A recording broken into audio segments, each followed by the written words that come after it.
Oh, hello. Thanks for showing up all the same. You know, don't feel like you have to. I appreciate it, though. Okay.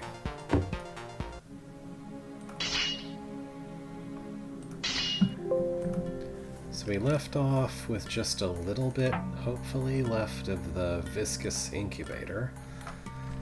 As I recall, I was coming up on the end of time. I was like, well, there's 4 rooms at least, and I'm definitely gonna need some more work on that one, and then there's actually a 5th one above it, and I was like, that's too much at that point. Okay. So the goal in this room...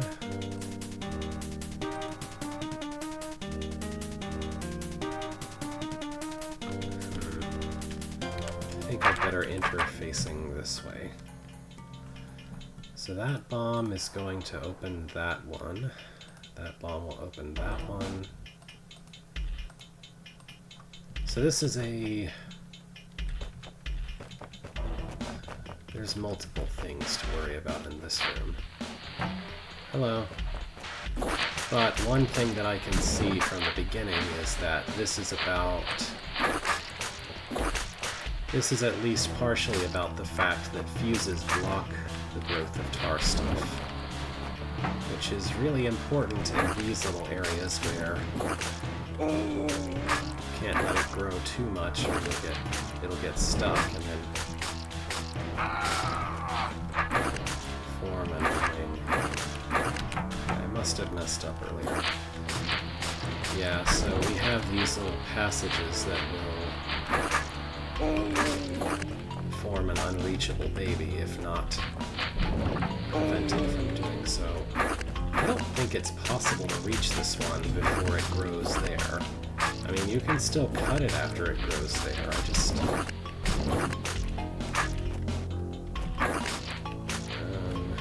that should buy me enough time, probably. If I can just cut this. Oh, just barely. Alright. Good enough. And that one up there has got a baby keeping it from spawning, so there's no problems there. I just need to worry about this crowd and reaching that mother over there. That's not the right way to do that.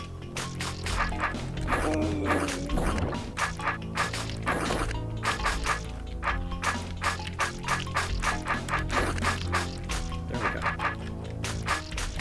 Then I can just cut through here, get rid of these, and finish these off. And there we go.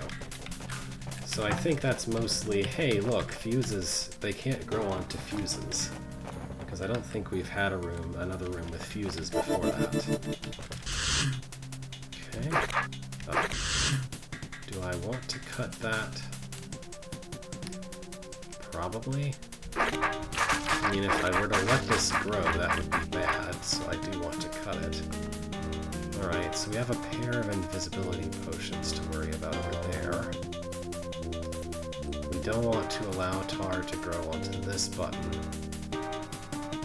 But I do need it to grow here at least once to reach that roach. That closes it, that closes it. So I can't get rid of these before getting rid of those.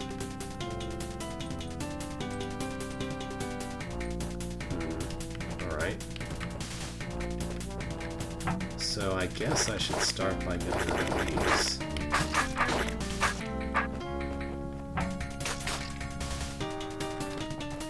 No. I'm gonna test this in a moment, but I'm under the impression that I can use these two to help grow the tar that's needed to reach that roach. Let's just carefully move around. Yeah, probably. But how do I do this in a way that doesn't hit that button?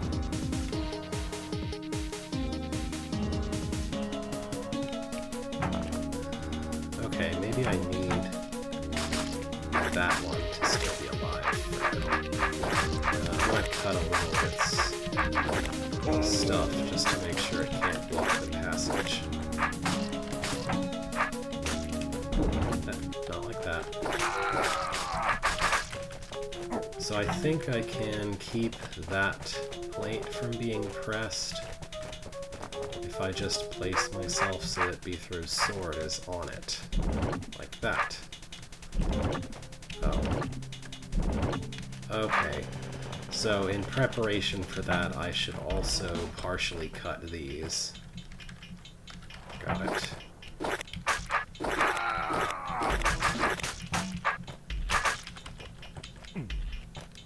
I guess my best bet. I'll just do this and then wait.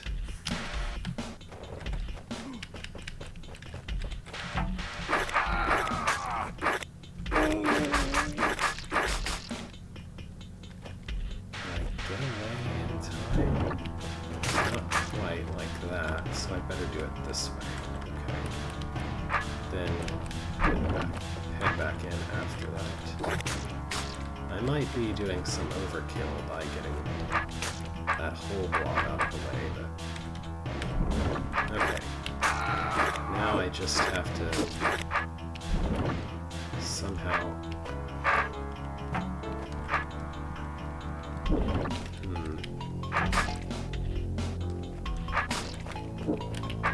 How can I keep them from moving on to that spot?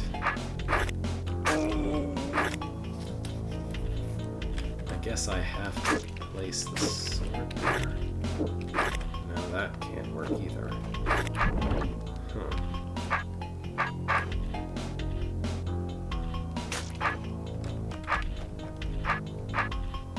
Should I try to time that? I don't think that's going to actually work. Yeah, that doesn't give me what I have to put it into that form where I can cut it. And I have to cut it from being in that form. Like, there's no other way for me to ensure that this works. Maybe I grow it a second time.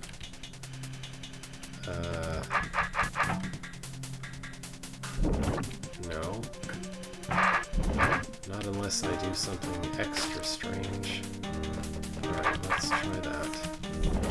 So I have to grow that. I really like to... There we go. Yeah, put him there. Make it grow a second time. Then I just have this, and that works out. Okay. So now I can go back to getting rid of the central one.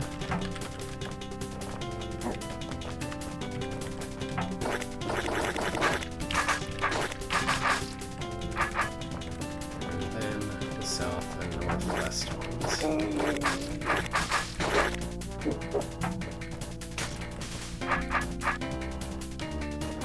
I'm acknowledging that the mud is there, but it doesn't really seem relevant to the rest of this room, as far as I can tell. I guess I needed to do something to keep it from growing twice. Yeah, okay, hang on. I need to go do some other chores before I can get that to work.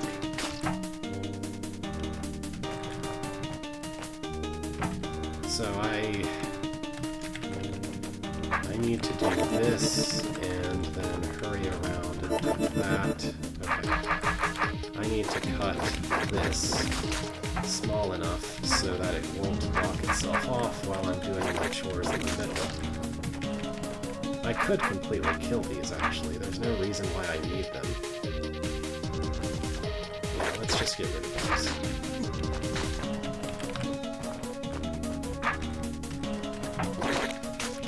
I think there's any point where I want to be visible in this room, so going ahead and using up both of those potions seems like the right thing to do.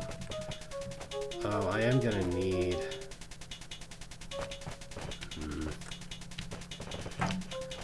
Oh, I know what I can do. I'm gonna need something to serve the purpose that Tar Baby did earlier, so I've got this I'm hoping I can get this mud baby to cooperate and do that. If I do things just right. Alright, hang on. Just here.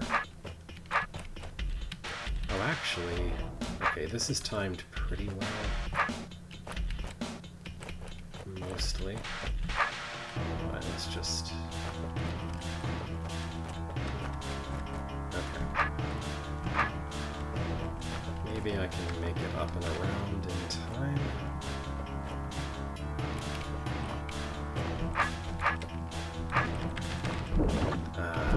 Not quite. Okay. Why don't I go around on the east side instead?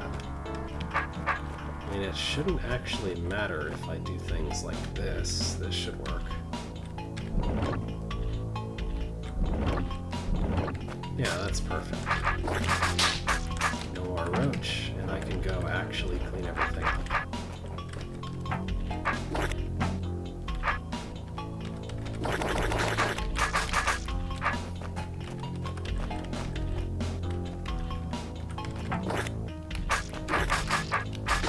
I would say this room is mostly parsing what you need to do before what else, and then that one trick to keep the tar from growing and or tar babies from stepping onto that one plate.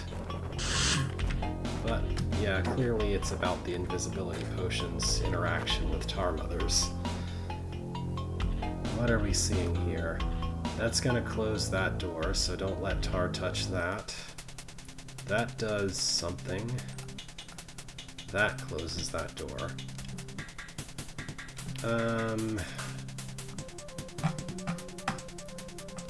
So my theory when I glanced at this room before was that this is asking to do that thing.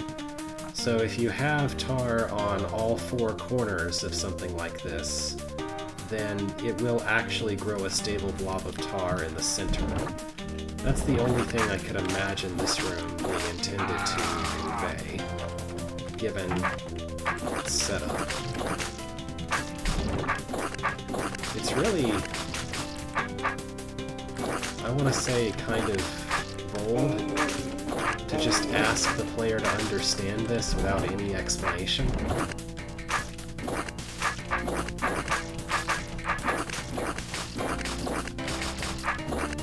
I mean, it makes sense from the rules if you really think about it, but at the same time,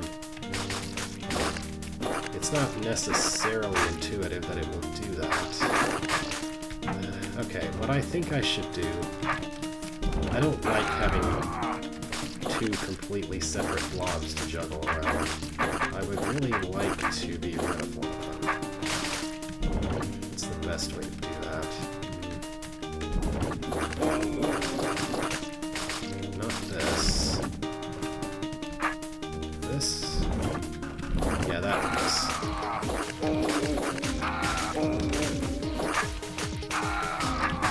Okay, now I don't have to go back and forth between the two. Kinda. I just need to keep this from encroaching on the corners too soon or going too far west or east.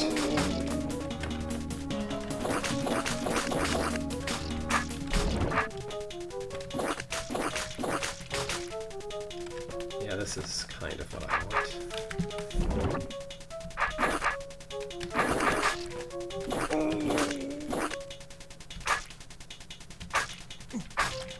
Okay, maybe this would be a good setup for a couple of growth cycles. That might be a problem. Let's not let that happen.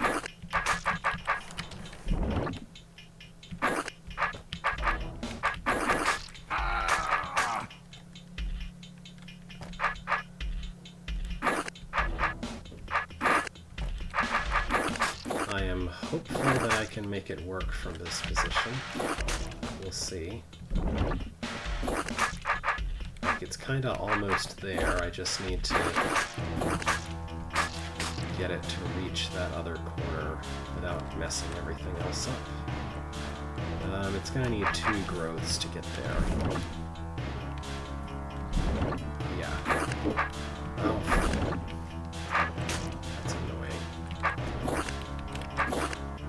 need it to grow in that direction, but I need it to not make a baby in an inconvenient way. There we go.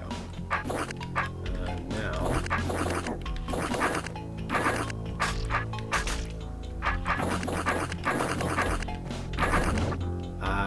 that's almost what I need. Oh, that's such a pain. Okay.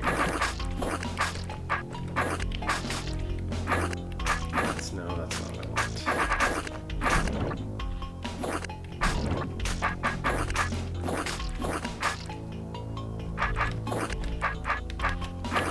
I don't know if I can do this in just 30 turns. No, actually, that's perfect. That's exactly what I need. Yeah, just try not to die.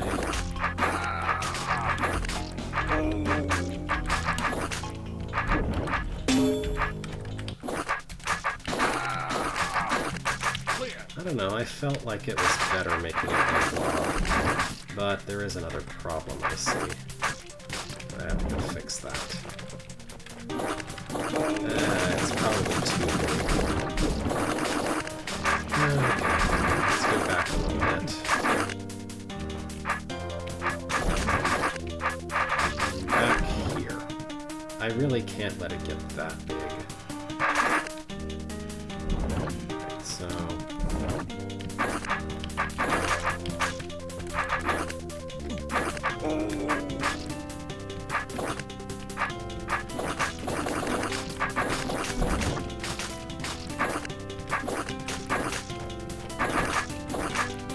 I just feel like having two blobs to juggle back and forth between makes this significantly inconvenient. Significantly less convenient to deal with.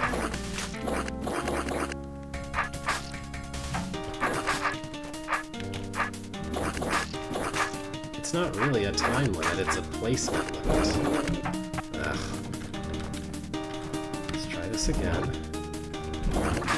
Get rid of that one. Prevent this one from growing too far to the east.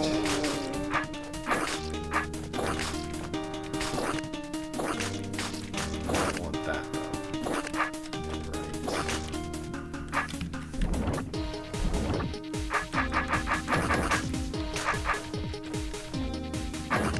I don't want that. I do want it to be north.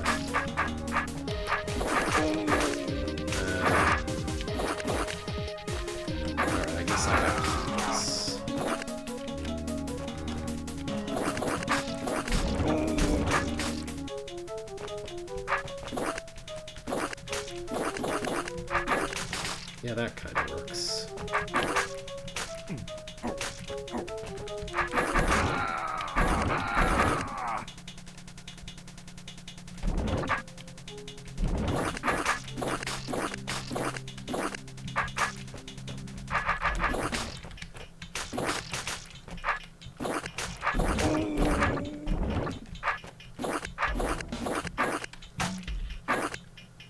Maybe I can leave that there. That's a bad idea. No, I should actually be cleaning those up over on the other side at this point.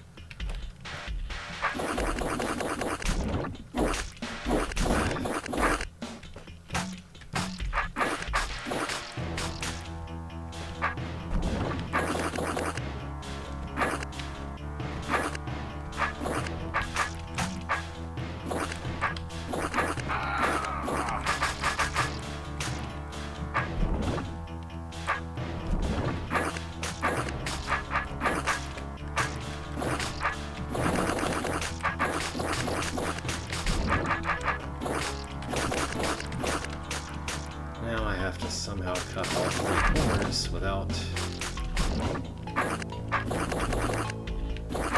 really having enough time to do that.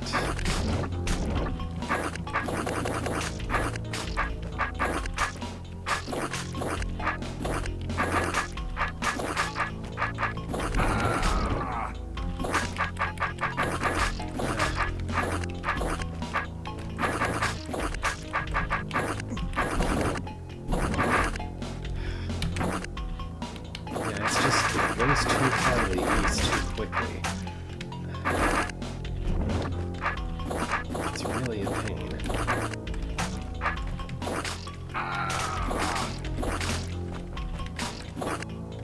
And then I can't... Well, I can get that far north. That's fine. Okay, this might not be too bad.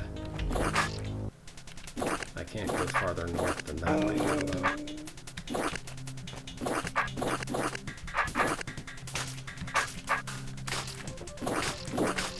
Oh.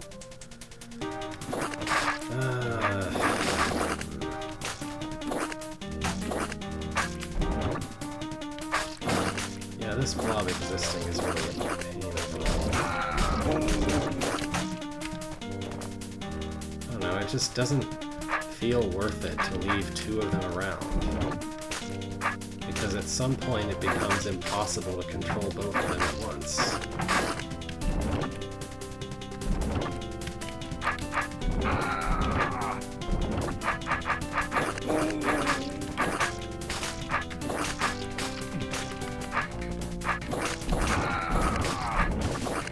Like, sure, this easily gets two opposite corners, but it also makes it impossible to control the situation in both places at once because they're directly opposite each other.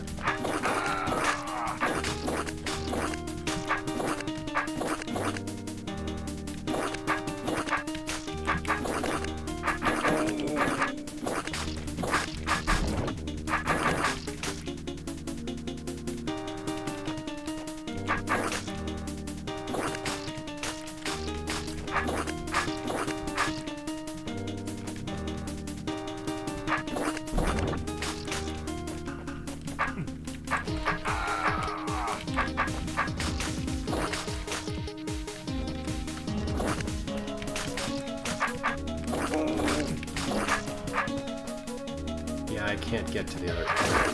This is exactly what I was talking about.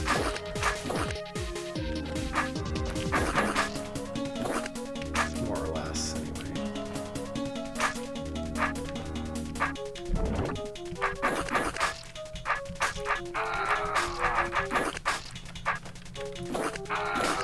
A little. It's not that bad. I'm just not...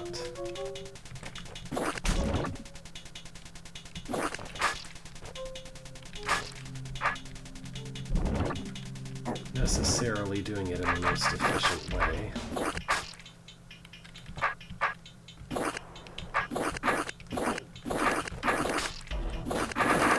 Somehow I need to go reach that corner. Okay, there. This should be perfect, right? Yeah. I just have to make it to the orb in time.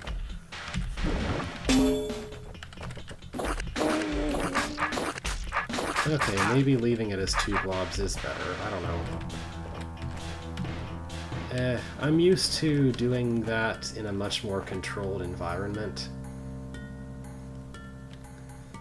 Usually, I'm used to having a lot more control over the tar blob, like it being made of a bunch of gel that you can cut and decide which part of it is allowed to grow, or being in some situation where you have an invisibility potion, or platforms to use, or something. I guess when I say I'm used to that, I mean those are the kind of contexts where I've used that idea in my own building. Also, this doesn't have a path to where I'm trying to go. Alright, so... the room that's left I consider painful. I don't think it's a great room, personally.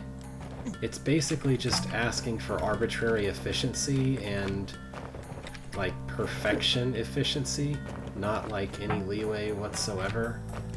And it's essentially guess what exactly the architect did that made this room work, or you lose. That's what this room is. Like, there's really... it could use some leeway or something.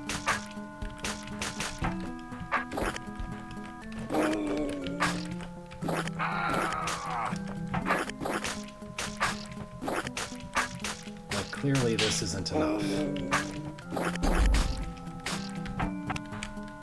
I don't know what magical set of things is supposed to make this work. And that's a problem because not only do I need to do this room, but it also locks off another, probably unrelated room. I don't know, maybe the other room will be something exactly like this, but worse. I hope not.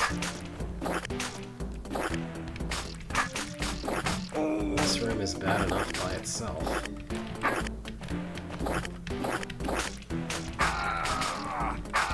Like, there's no way. At some point, you have to start killing mud babies and only killing mud babies. If I had stealth in this room, I could probably clear it fine. Like, if it was the, you know, scripted kind of stealth, not an invisibility potion, but something that makes it where I can cut blobs but not be attacked immediately, then this would be possible to do reasonably, but it's just, I don't know, this is asking for too much.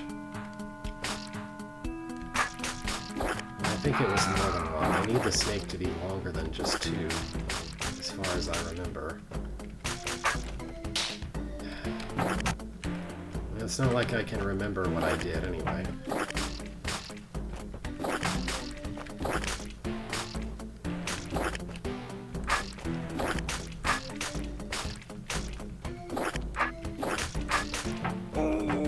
Like, I understand the general principle of the thing. You know, spend as few turns as possible standing in place killing the mud babies. So I guess that might work. I just have to clean these up before the snake arrives, I guess. Yeah, I guess this works. Alright. Yeah, I don't... See, this is the problem with this kind of room. I don't really feel like I did anything different. I feel like I managed to randomly stumble on the exact thing that was expected of me without really learning anything meaningful. I just happened to get it right that time. So this is where the level exit is, I guess. And thankfully this does appear to be a distinct room of some kind. So we have this area I can't go into at all. That... Okay.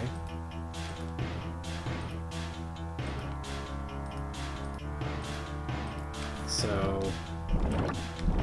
if I understand correctly, if hypothetically I were to just let things go the way they're going, why?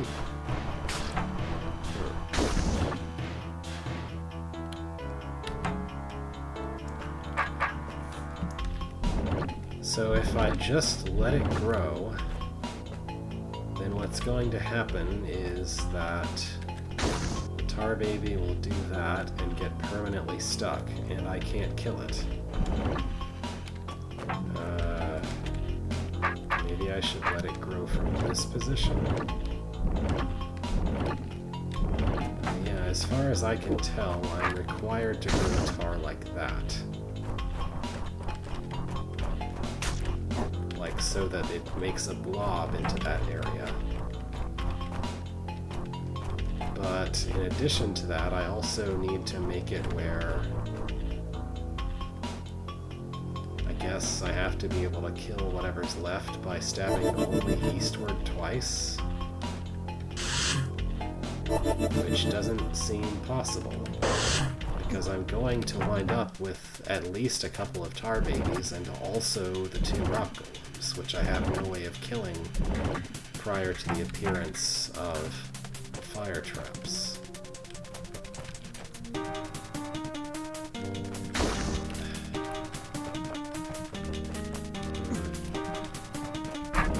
Alright, what I think I'm supposed to do, maybe, is ensure that tar babies don't grow. And also somehow, at the same time, ensure that the rock golems end up in a place where I can kill them by placing the decoys. So like that position won't work, but I guess I really need one to basically live there. I'm pretty sure. Because otherwise there will be a tar baby in that area.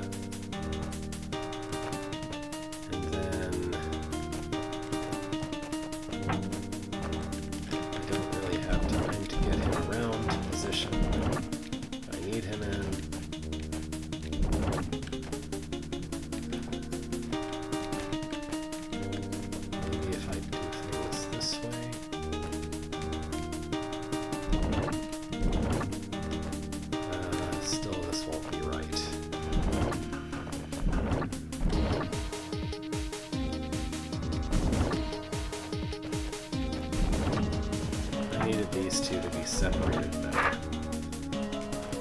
Like earlier, maybe.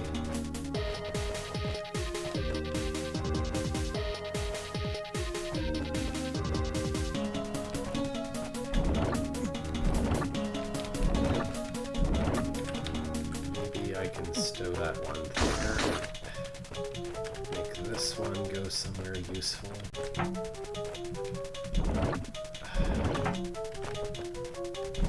Okay. Then that one should stay there. The next time that it would grow, a baby would be here. And then it should be okay. I think if I just leave it alone, it will be fine. I can just leave this guy here-ish. Open that, and be done. I might need him one more time. Somehow need to get him in position without messing up the other one. Which I'm not really sure that's possible, but...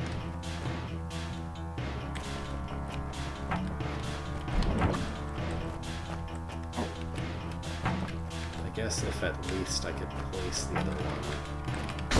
Nope, not enough time.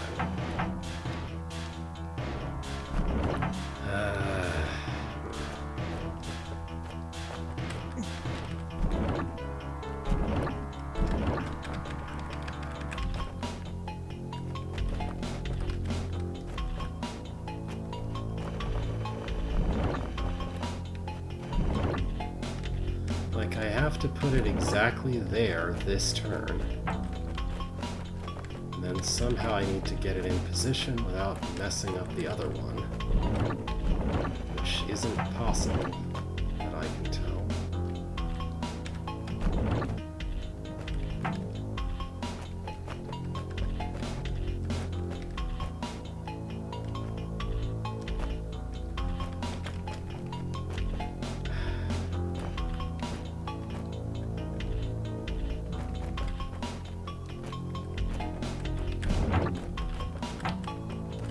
Yeah, it has to be driven directly west, which requires me to go west of the box, which I can't do that and then get back over to the east side in time.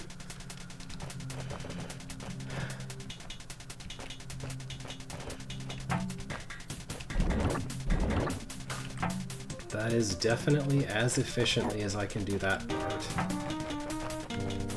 So it has to be from that position. Whatever else is done.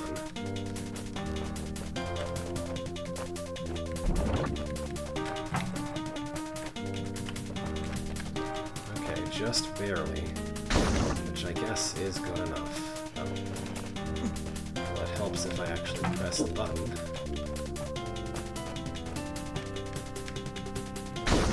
Okay, then I can place this there. Both of them can die to decoys. And then the last tar baby dies regularly. Alright, this is tough, but fine. It's actually a puzzle. I like it a lot better than this room. Alright, exit level. I don't know if I have missed some secret rooms. It's plausible I have. I think I'll probably do a full big cleanup after I finish this chapter. Where finish might... the meaning of finish might vary, depending on what happens. Cut tar before cutting any mud. Okay. So, this is going to close off the way. This will kill the mud mother, this will kill the tar mother. This exists so that you can't kill the queen. Okay, so you just want me to cut tar first? Wait. It says cut tar. Does it mean I need to eliminate all of the tar? That's not what it says, but... like, just cutting the tar isn't a problem. That I can tell.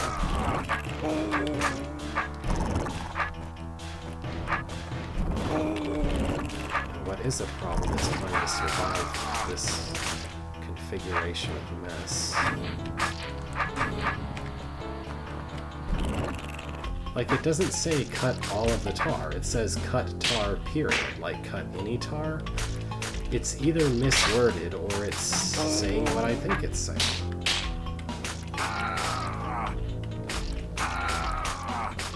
I don't know how this is supposed to be survivable anyway. Maybe I should try to cut more tar?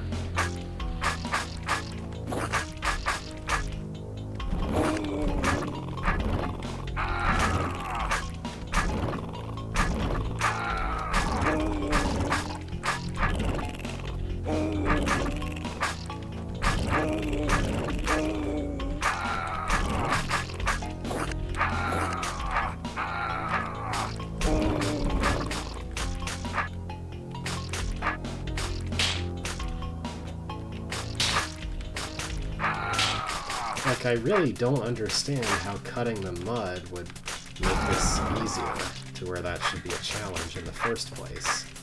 Because it doesn't matter which blob you start cutting, it's going to be a giant mess either way.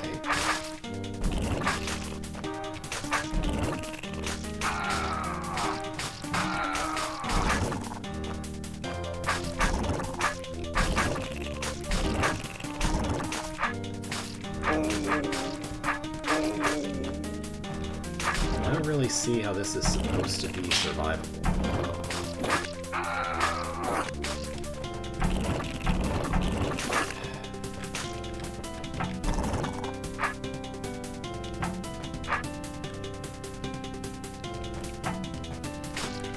Maybe? I'm dubious of that, honestly.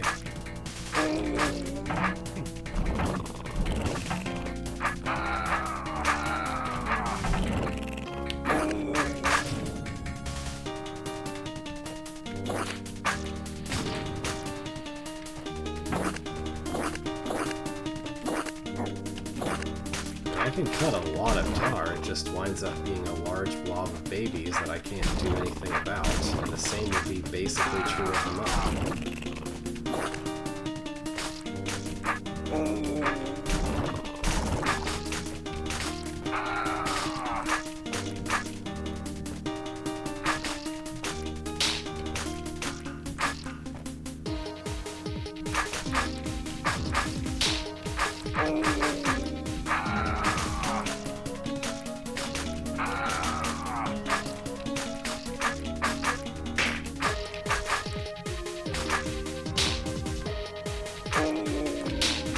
There's like no cover in this room. There's nowhere you can go to not just be surrounded instantly by everything.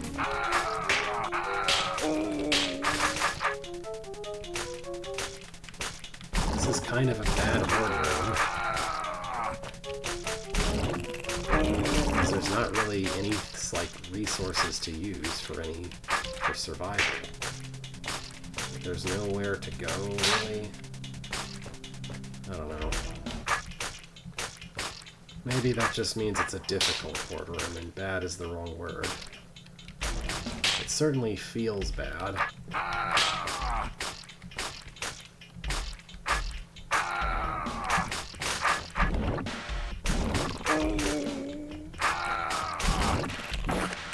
Alright, clearly I'm starting the room facing the wrong direction.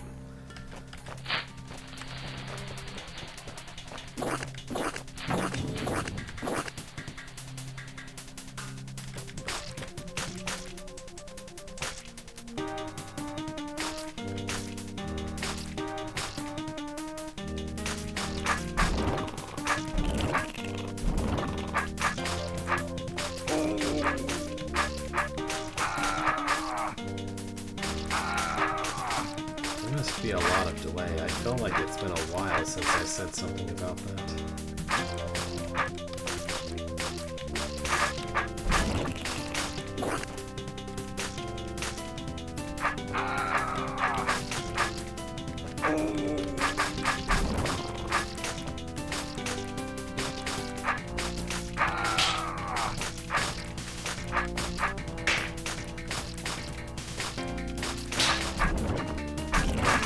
no matter what, you wind up with things coming from 3 different directions. Which is instant death in a completely empty horde room like this.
There's just no stopping this exact thing from happening.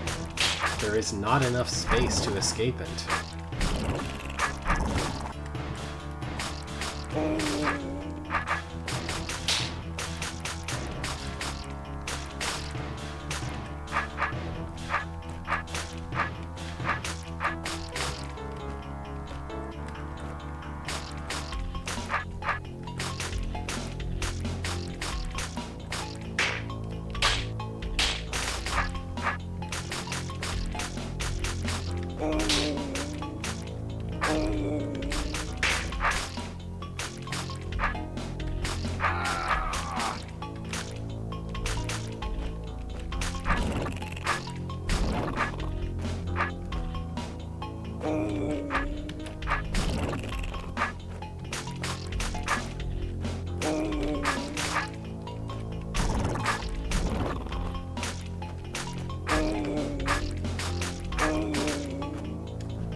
Alright, I don't think I can do this challenge.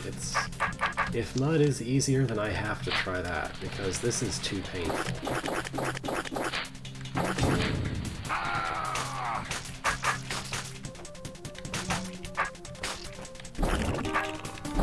And that's a big if, because this is looking like exactly the same issue.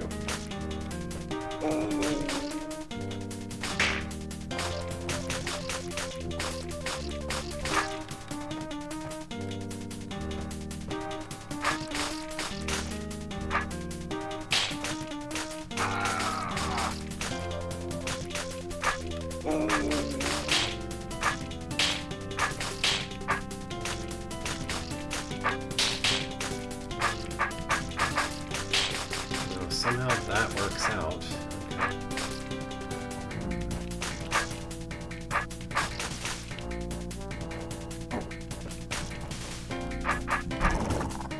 I don't know that it's repeatable, but...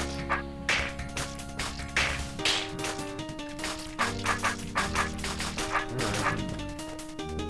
That works. We just have one cycle of this being easy.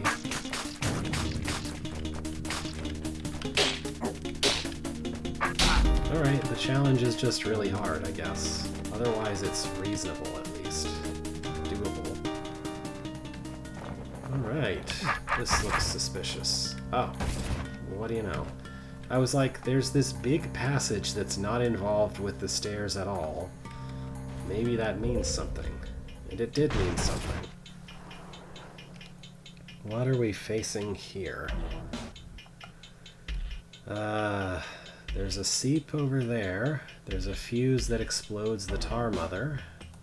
There's something here I don't get. This does that. Okay. And there are 3 mirrors.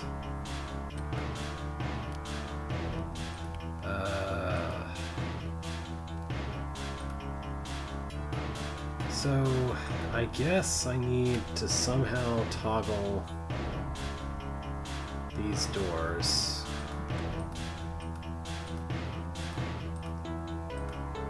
Six times? And also, don't close this one, ever, after going through here. But, huh?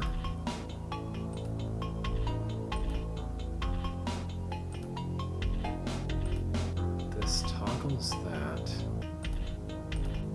Okay.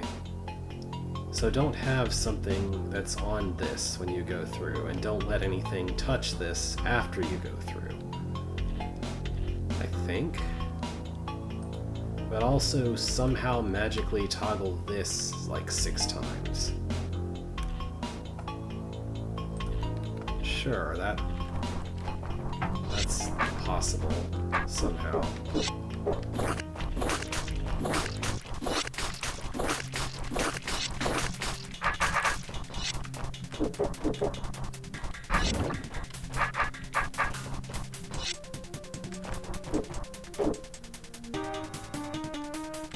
Some magical thing that I'm supposed to do with mirrors. That's basically all I'm getting out of this.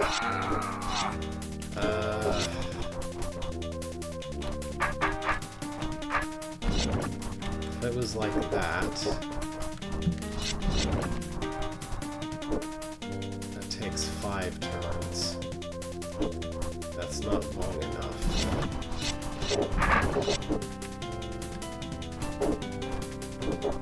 The only way that this could possibly work is if somehow a tar baby is spawned, touches this, and then immediately afterward, because it will be going southeast, it has to go here and it has to die to the spikes.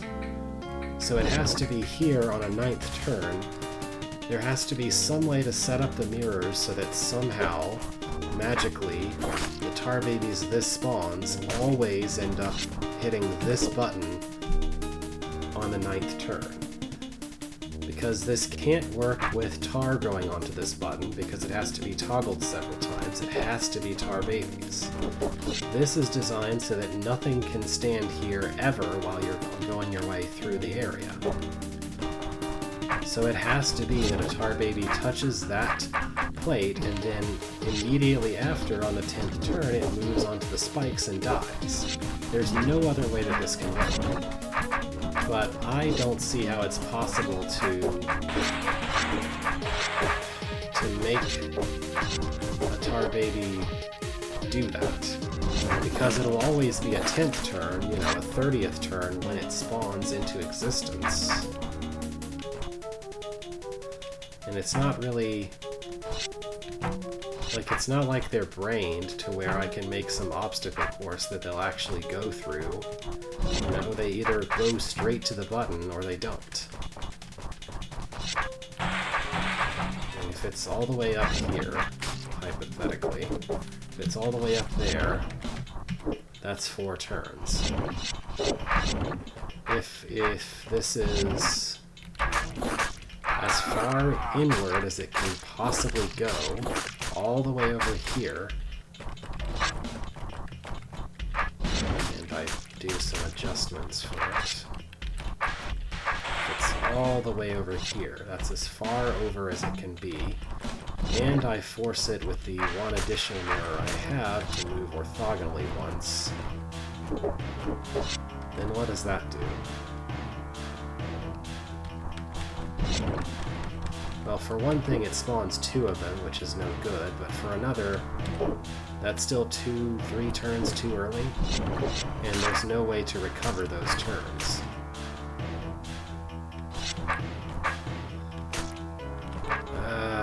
What else?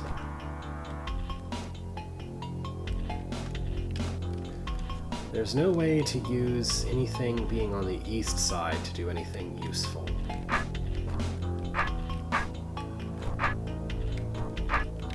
If I let it be a blob, then I won't have the problem of it spawning 2 of them at once.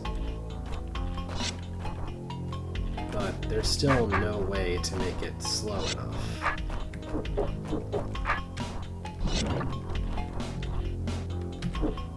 That's 6 out of 9. It has to be 9.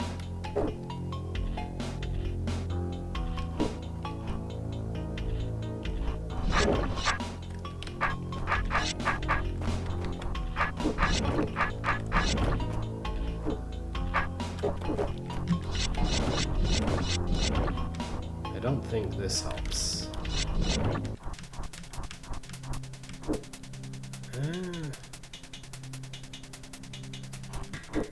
It needs marginally more time, like 2 more turns to get there under this condition.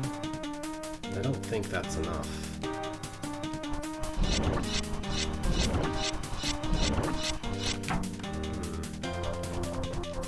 Let's revisit this. Because I do want them to be as far back as possible.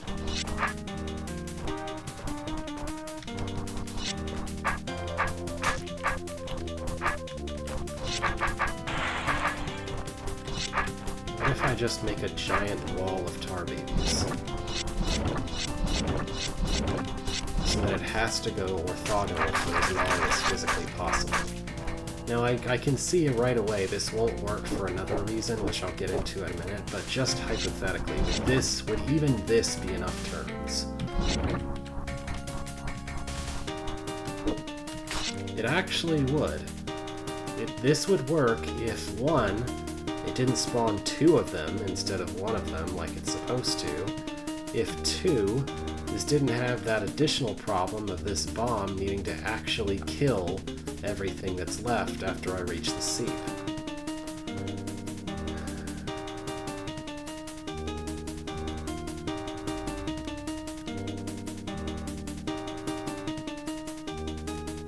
Well, it doesn't have to do that. As soon as I'm to the northeast, this can kill any remaining tar babies.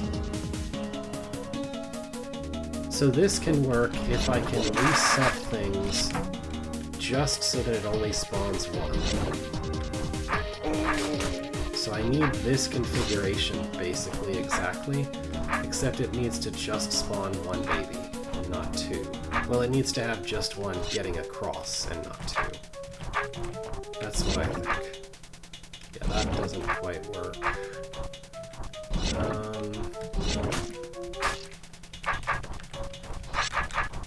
Is there some way...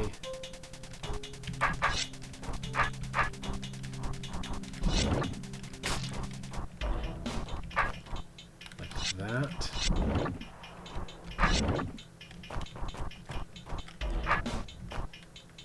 That's not quite right. What if...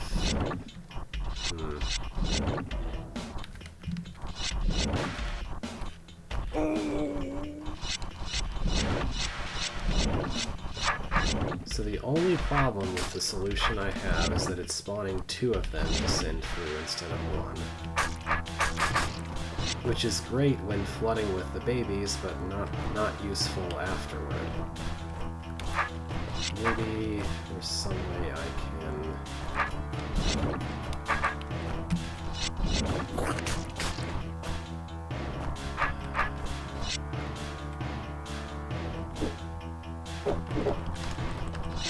block like that. since I do have access to existing... Well, this isn't quite right, but this could be useful. Since now the one that I would like to get through is blocked by the mirror, and that's no good either.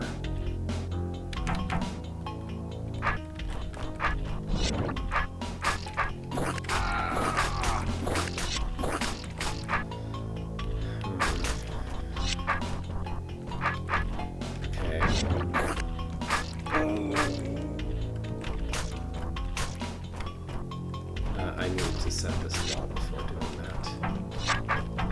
Place this wall, stab that, and try to keep the resulting spawns alive. At least some of them.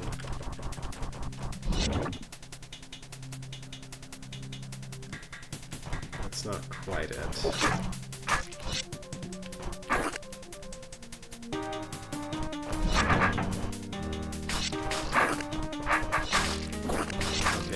Before I do all that, I need to place these two.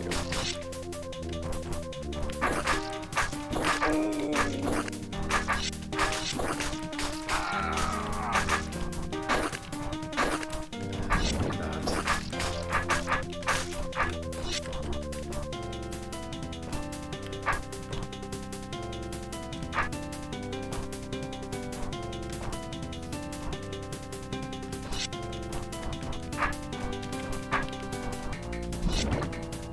I don't know, I guess I haven't fully established that it wouldn't work like this.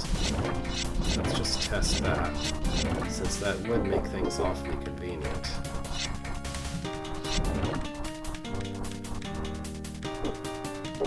Yeah, that's what I thought.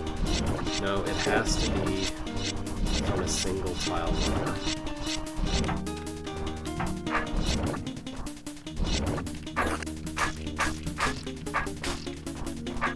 If I put the mirror up there and make sure that some babies keep it from spawning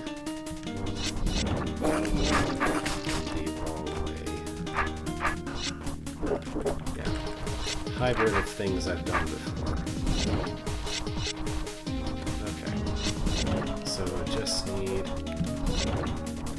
a wall of babies to prevent it from making any stable tar. I think I'm confident enough that this should work to try it. Now it really only spawns one. It hits that on turn 9 like it's supposed to. This is perfect. I have a guess that flooding that with babies wasn't necessarily required, that some of that could have been stable tar stuff, but this is fine. Whatever works, right? And as predicted, the fire traps will just get rid of any inconveniences that are left. Alright. So that was the secret room of this level. I don't think it was the only one. I can't remember if I did another the other day, last week. There's probably more, but that was that. Let's move on. So Tar Mothers are officially in play as of now, which means that we can expect them to be all over the exam, making lots of inconvenient things happen. Probably.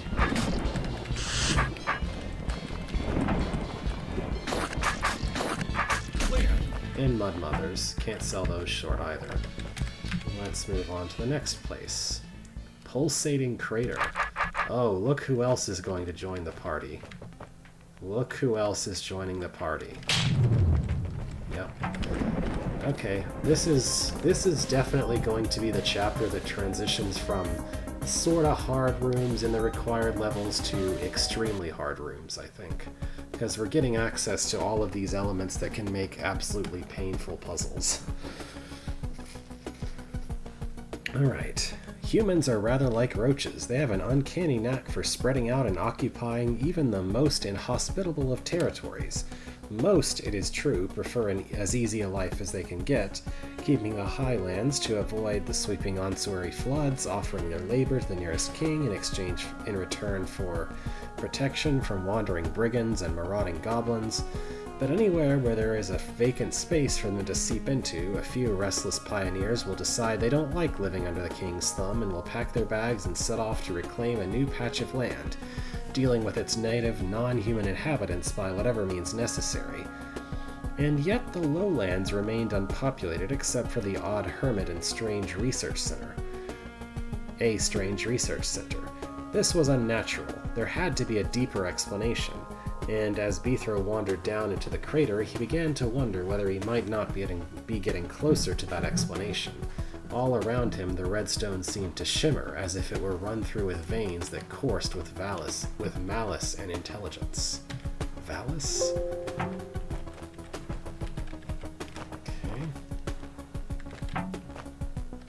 Okay. Very gentle introduction. Huh, that eye. It's acting smarter all of a sudden. It's like it knows exactly how to get to me. I shouldn't be that smart. Then again, it's coming straight toward my sword, so maybe it's stupider than normal as well.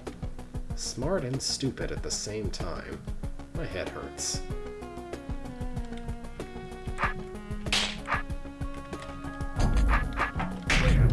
Brain. Oh, I like these diagonal line placements in hard wall around the wall. That's neat. Okay.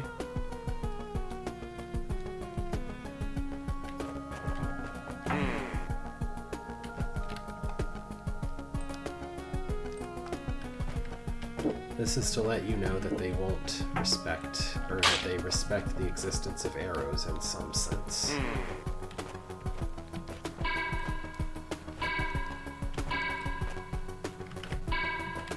Oh, yeah, just put it over the arrow.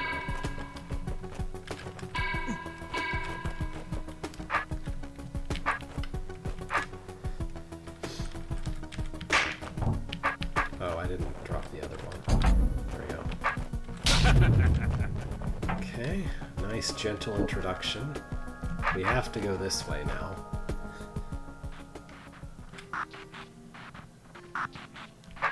And this is a room that's designed to trap you as soon as you enter.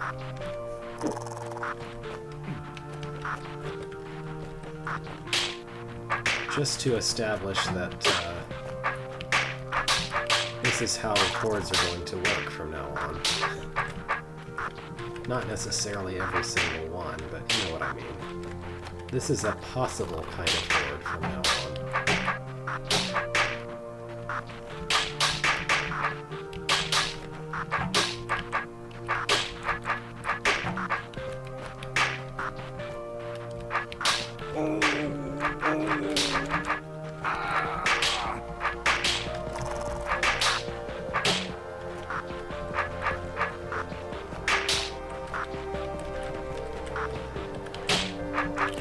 I hope it's going to be a while before I need to deal with the arcane magic of the brain queens in open spaces.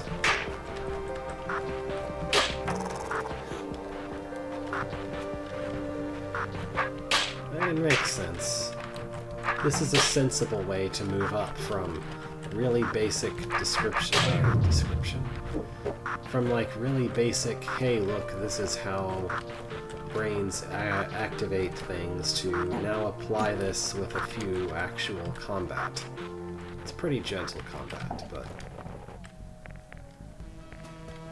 Alright, and we're back to this. Okay, the point here is unbraining by killing the brain so that it will go over a force arrow. Logical. Oh, I thought for a second this divot looked suspicious, but it's just where the brain was.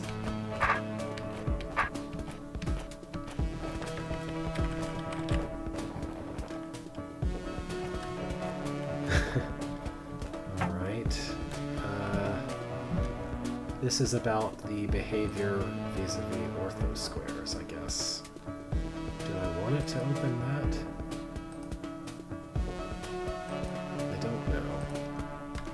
guess I should just get it started and see how things go.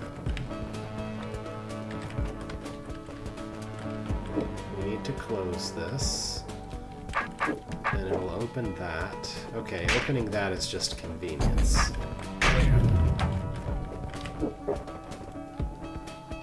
Alright. And at the other end of that cycle.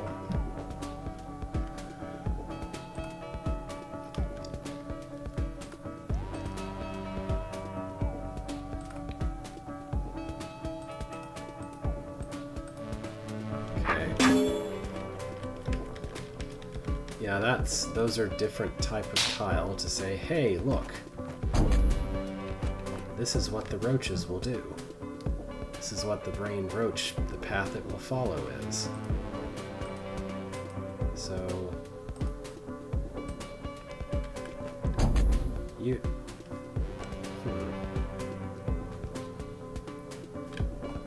I'm trying to make sense of why this is here. Like, of course, you don't want the player going into this area, but if I did go into this area, I'd just be stuck anyway. I don't know. I guess after we open the door, you want to not go in the area. Okay, so this is unbreaking by way of door closing. That works. I guess I could maybe imagine some way that you could break this room by going through that door after opening it, but it seems pretty tough because you'd have to get all the way from here to over there. I don't know. I mean, a version of this room that didn't have the Wubba enforcement mechanism. Okay, let's see. So we want the roach to definitely to not press those.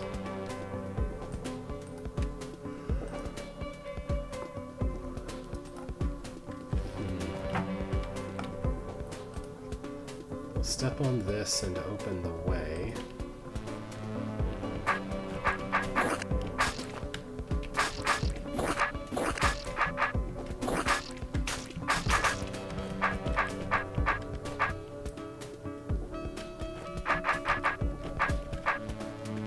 Yeah, that will work. I was hoping to get access to the mirrors without...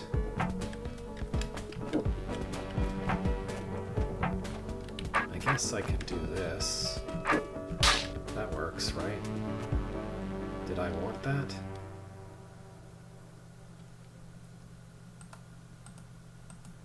There's not another way. So I have to stay here then. Okay.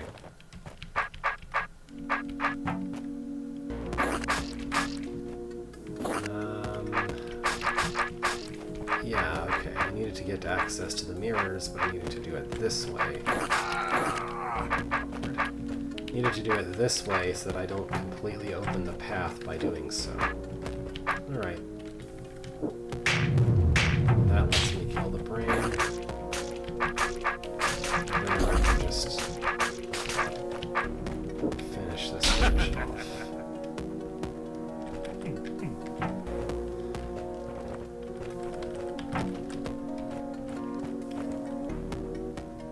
Alright, that was the tutorial loop, I guess, and now we're into the open area. I guess I'll start going south. What's going on here? Get a mimic, which has to do something, no doubt.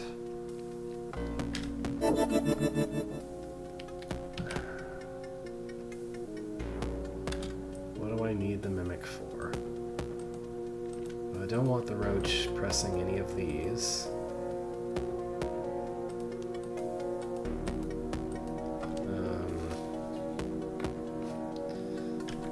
So I think the mimic has to drop all the trapdoors.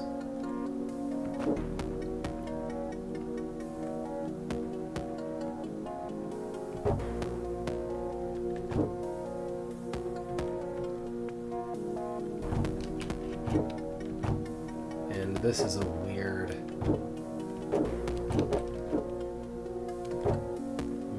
mechanism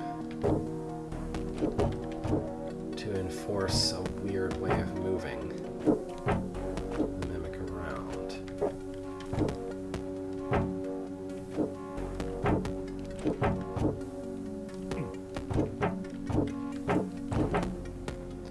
I don't...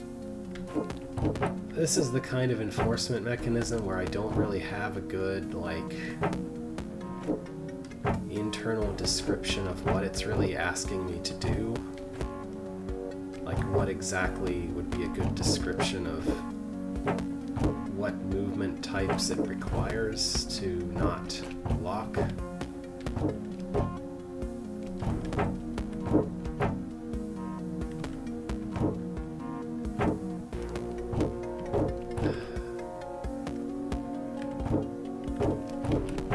So I just basically have to use it by trial and error.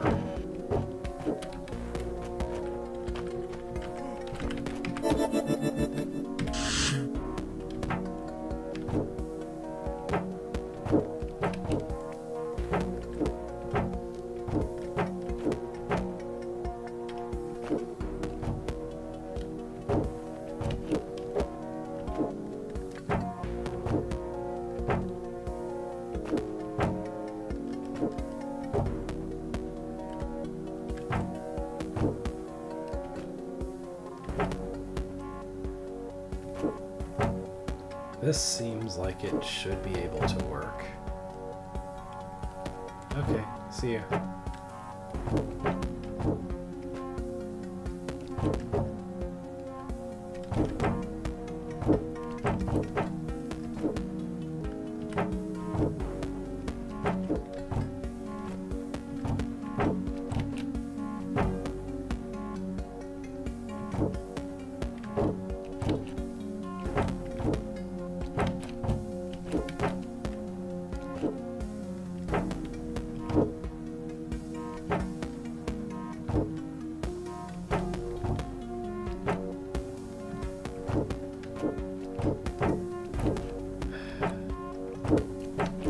Something working earlier. I don't know what I'm doing differently exactly.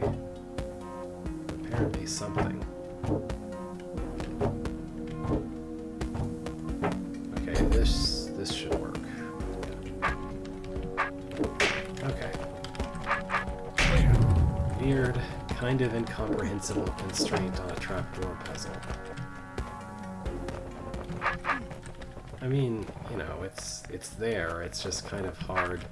I can't really lump it into a, like, this is how I should move exactly thing.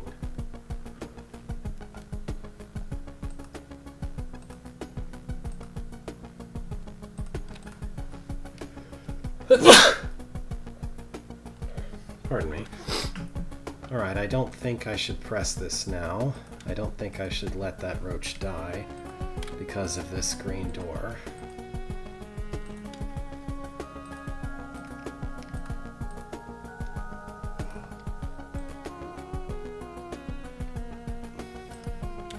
I'm offered a disarm token, but not required to use it, which is weird.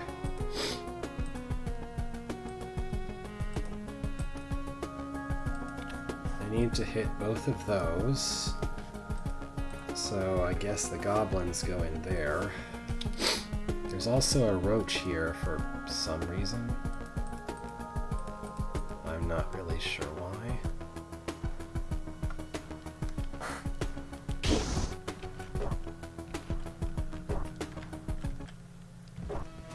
So at the outset, I'm forced to go around this button, which will definitely make the roach come off of that button. Then visiting the center line makes those fire traps exist again. Why do I care about those? I don't know. But they're going to keep toggling back and forth like that.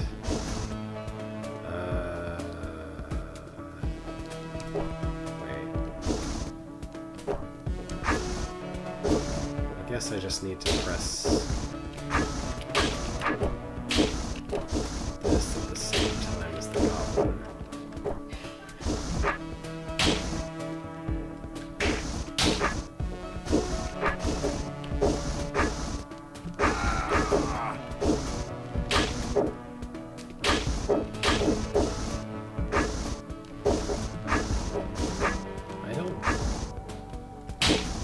Like, there's not enough time to do that.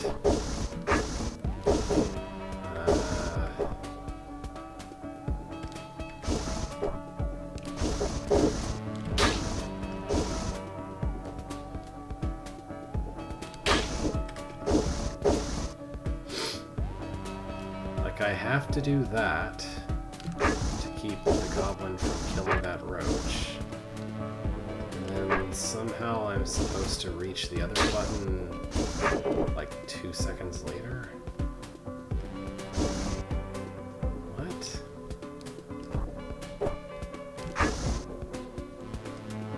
Maybe I can just hold that one off for a moment and make them hit the buttons at the same time.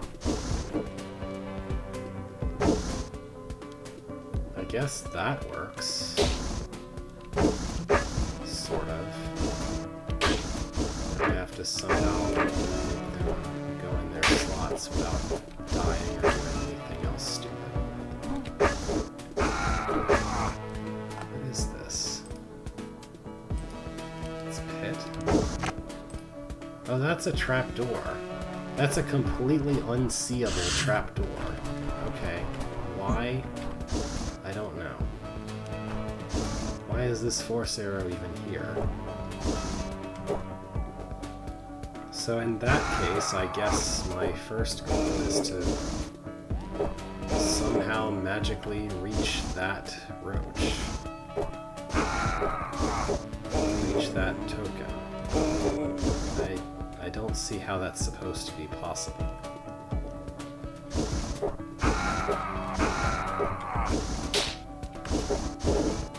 Like, there is absolutely no way to control these goblins without a sword.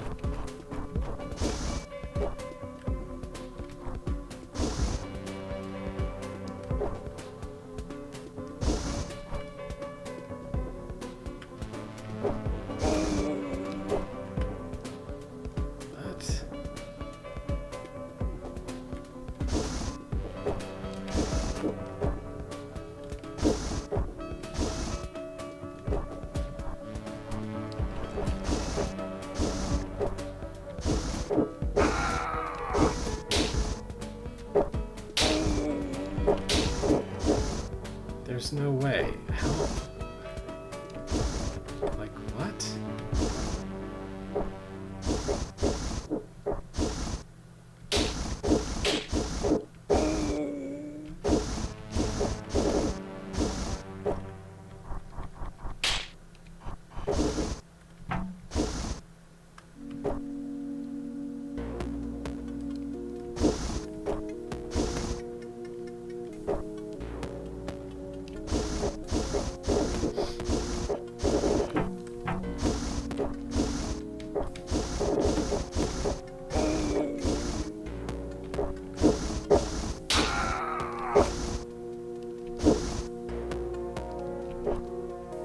How is this supposed to even be remotely possible?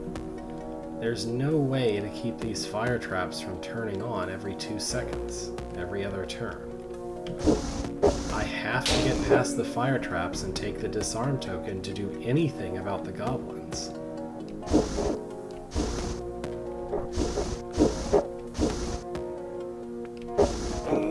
Like, they'll just kill me unless I have a sword.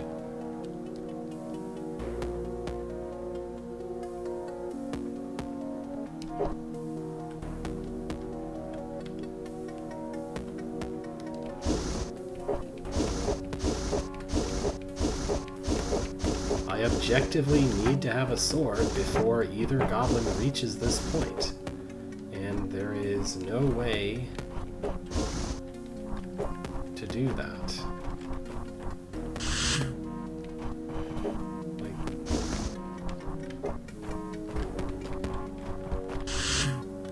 I guess I could go all the way back up here and try to use this remotely, but it doesn't work either.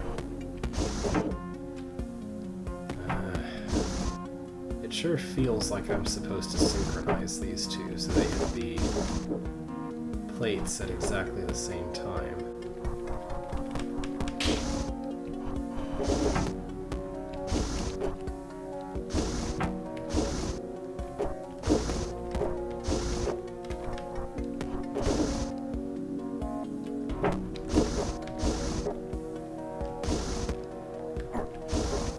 I'll do a little trial and error and see if I can make something work with that, I guess.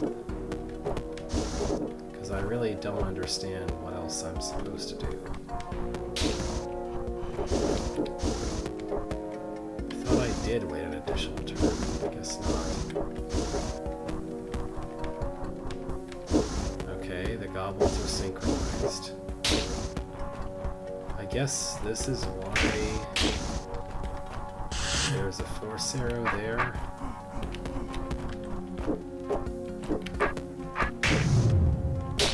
Alright. Sure. That unbrains the roach so you can go kill it.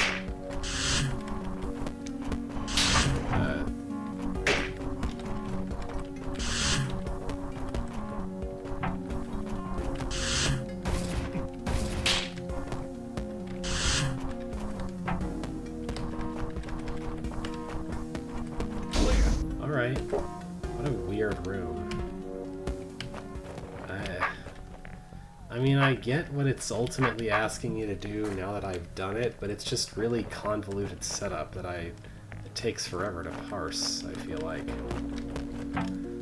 Alright, what's this?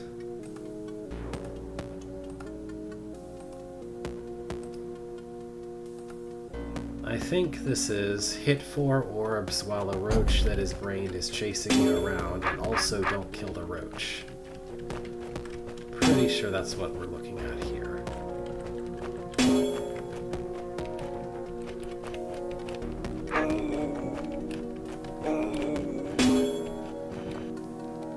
There are certain kinds of movements you can make while being followed by a roach that is brained, and certain kinds you can't. The main problem is I definitely have to turn my sword, and standing still is not one of said movements. Like, as in standing still to turn one's sword. Wait.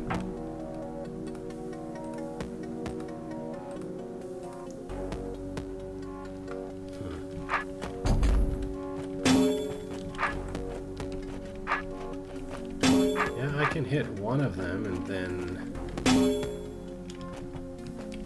Maybe that's... Actually, this should work. Yeah. I just needed to hit 2 of them before the roach could get too close. That's all. What do I actually do with this part? Oh. Okay. That's just the enforcement mechanism. Don't worry about it. It will fix itself. Okay. I guess I'm just gonna keep going the way I'm going. I'll backtrack later. Okay. I think I'd better enter this room facing the way I want to face.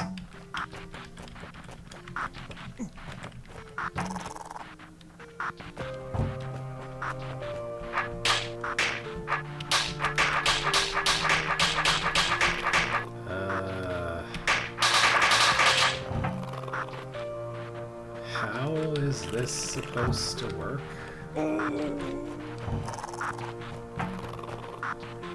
I don't... Like, there's no way to get in there fast enough. I mean, I guess I could stay here and hope this helps somehow, but I don't think it will.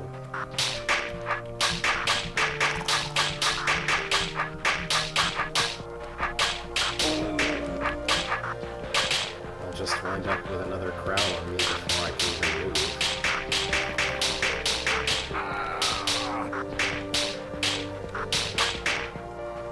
This is not particularly helpful.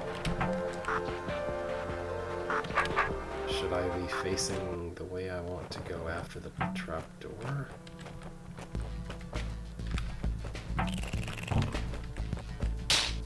This is still not enough.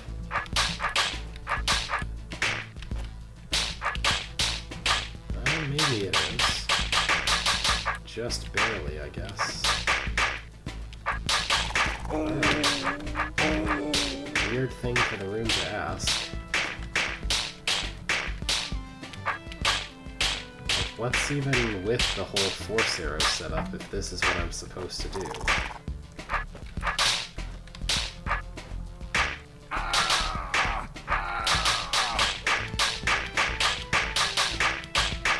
It might as well have been a set of walls. I don't know why those force arrows are there.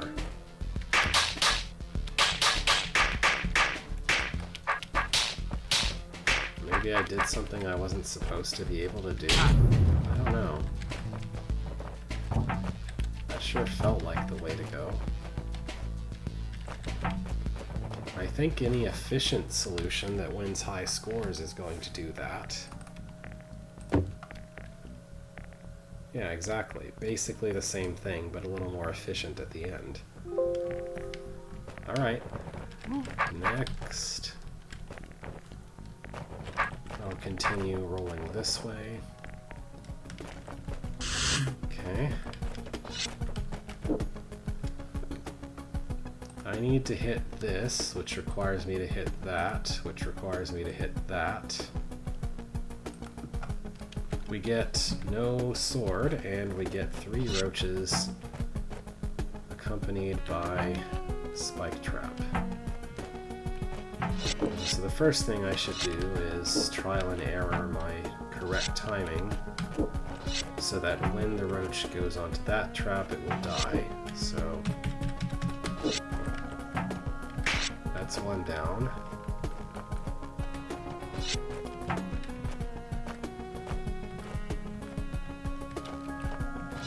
Now I guess I'll just jiggle around until I can get the remaining 2 to die. At the right, to be standing on the spike at the right time. Like, that's pretty close, but not quite there.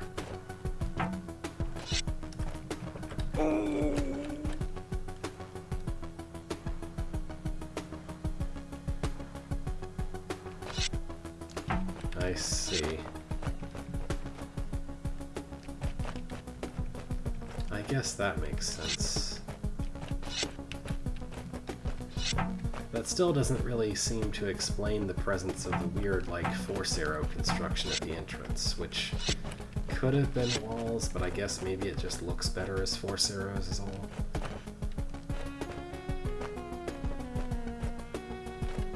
Still one turn off.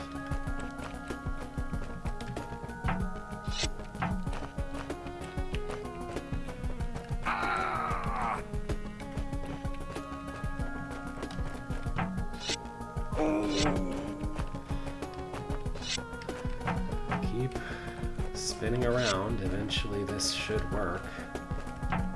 I think. That's true.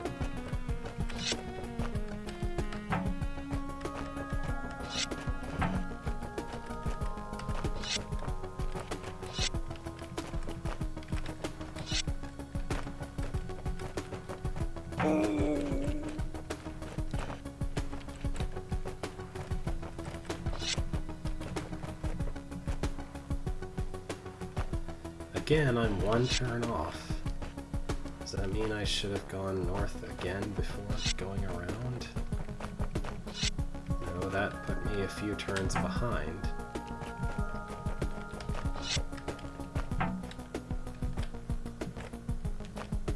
That's a turn too soon.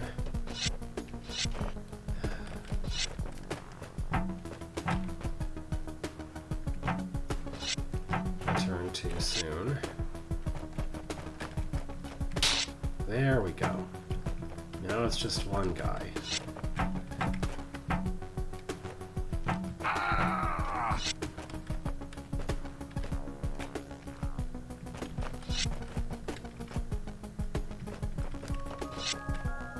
One, two, three, four, five, six, 7, 8. I think my parity is bad, so I can't keep doing that cycle and expect it to work.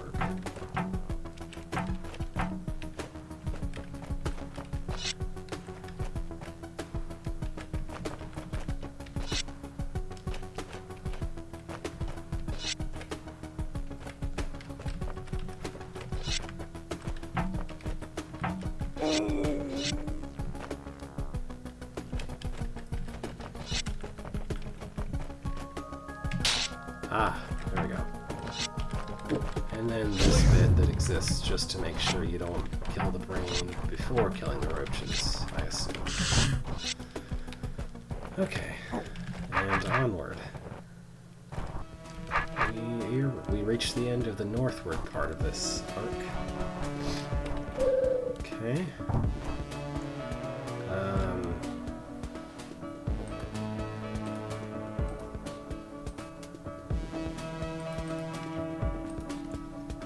Alright. I don't understand any of this. I guess I'll just try pushing the buttons and see what happens.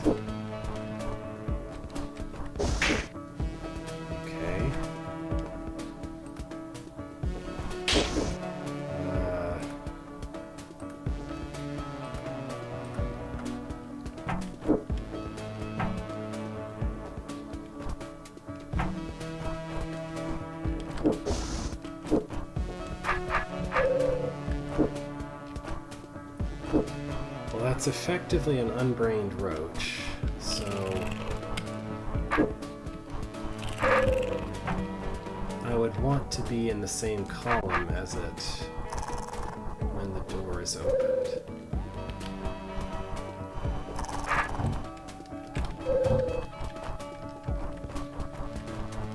So something like this.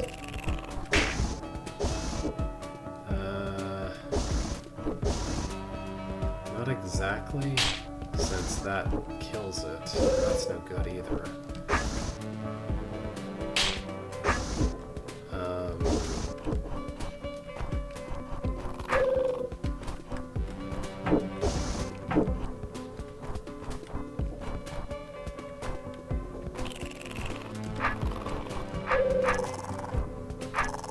How is this supposed to be capable of working?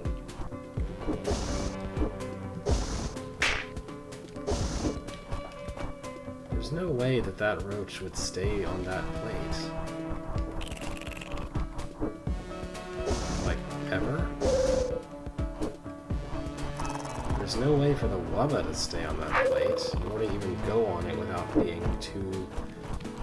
me being in the wrong position.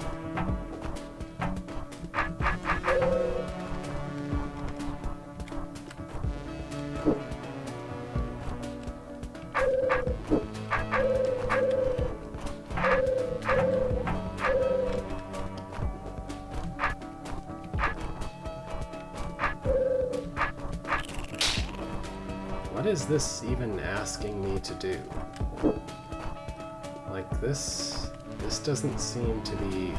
The tools I have available aren't really capable of doing what the room is asking me to achieve. Like, all I have access to is a wubba and a spawned roach, and that doesn't work.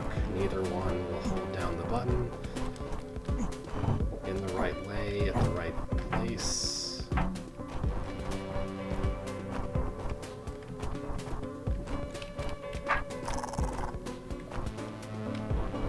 Is it different on this side? Of course not. I could do that, but that's no good either.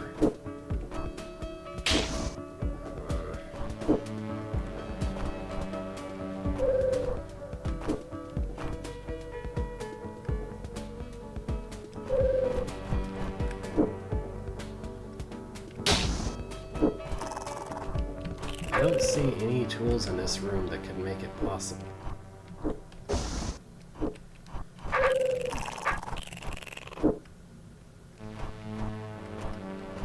The wubba will not stand on this plate unless I'm all the way over to the west in the center of the room next to it. The roaches will never stay on that plate. There is nothing else that can stand on the plate. And that's the entirety of the room's available resources. Like, it's easy to make the wubba stay on this plate if I'm anywhere in the center, but these are designed to demand that I'm too far away to keep the wubba on the plate. The roaches are completely useless because they will never stay on the plate as long as they're brained.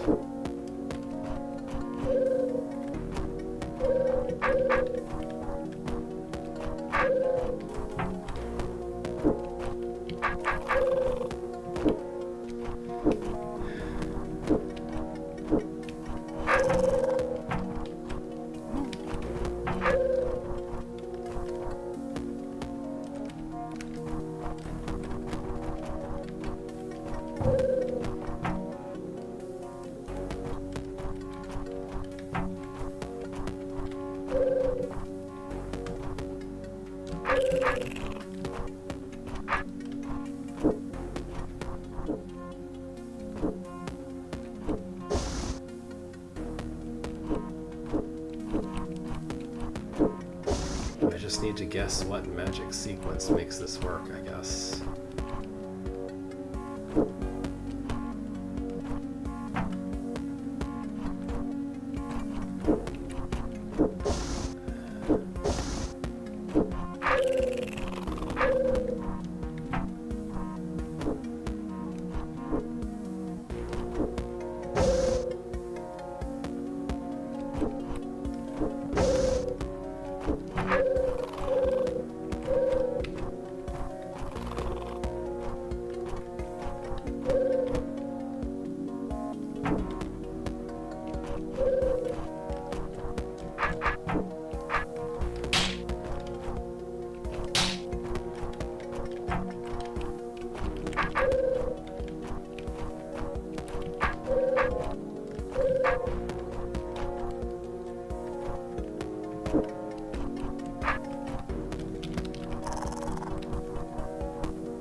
For reasons I assume to be related to move order,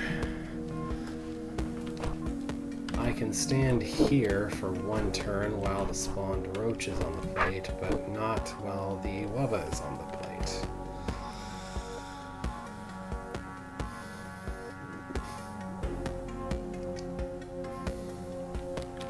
So if I could somehow go here and make the wubba go to the plate when I do that, then that would solve it. But I don't think that's possible.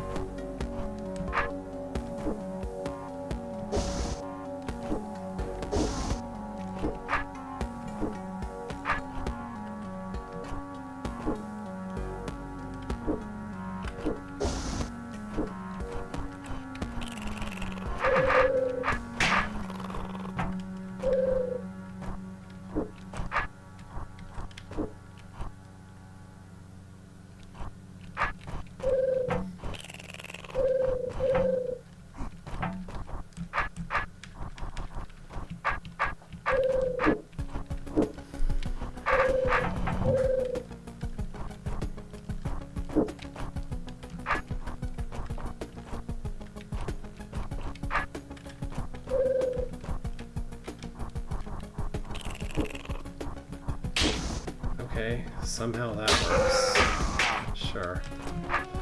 Let's try to do that again.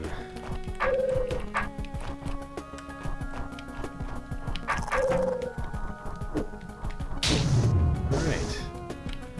I mean, I guess that's a pretty straightforward arrangement that it's really asking, but not obvious. Not obvious how to make it happen.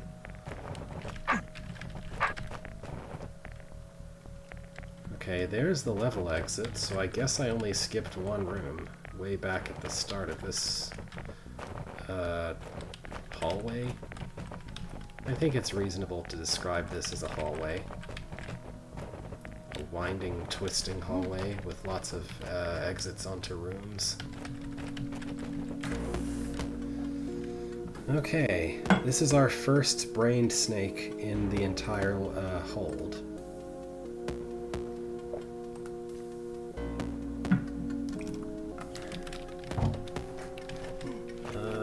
I guess I need it to be really far away from me for this to work out, because it needs to hold that down while I go kill the brain.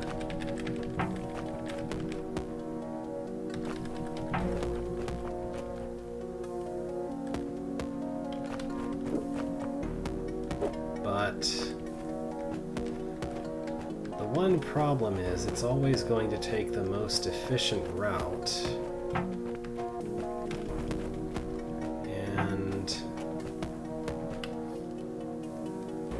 the most efficient route is never going to go south onto this plate unless I'm actually south of it when it goes there. Actually, it's just not even going to go south at all. How is this supposed to work? I mean, I can put it on that plate, but I cannot be all the way over there when it's on there.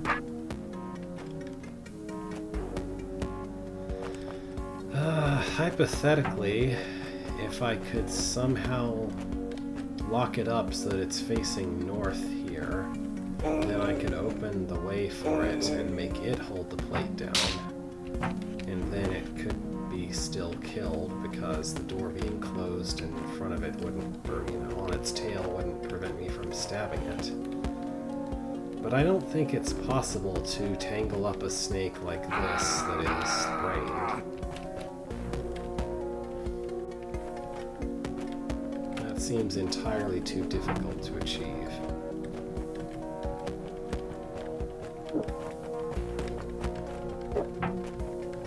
Unlike an adder, there's no way to make it longer for anything useful.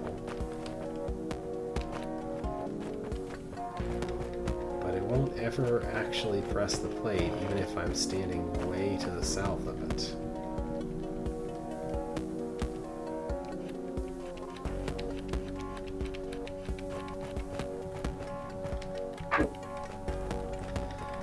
We had a whole explanatory level for how snakes work, but we didn't get anything to really help make sense of how that changes with a brain. We just get this room that asks you to be an expert on it already.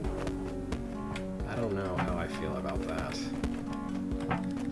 Like, even right now, I don't know whether it still does anything, like whether it still has vertical or horizontal preference according to timing because it's brained. I mean, usually I just process it as it's brained, so it'll try to get as close as possible to me by any means necessary.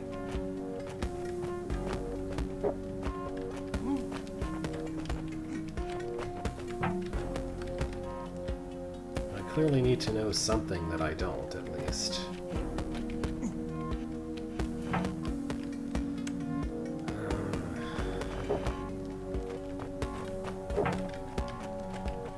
Only two ways this room could be solved, either by me going and pressing the plate to kill the brain while the rattlesnake is on the south plate, or by me holding down the south plate while the rattlesnake goes up here and kills the brain. And I don't know how I would ever achieve either of those. I mean, in theory, if I could make this snake tangle up on itself so that it was so that its head was next to this door, then I could do that. Second one, I've already tried everything I can to do the first one, so I guess this is what I'm supposed to do.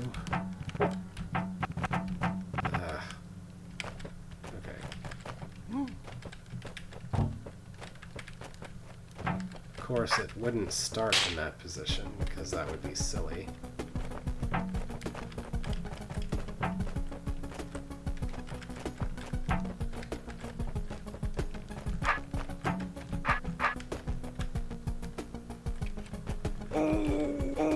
I don't know if it's really even possible to get a snake in open space to get to tangle itself up.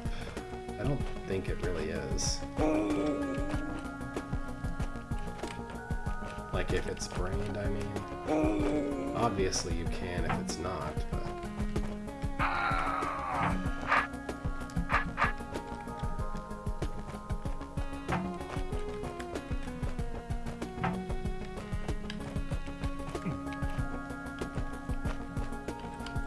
I mean, what else am I going to do? Try to get as far away from it as possible so that it's on the north when I'm on the south? Try to press the plate? I know that's not going to work.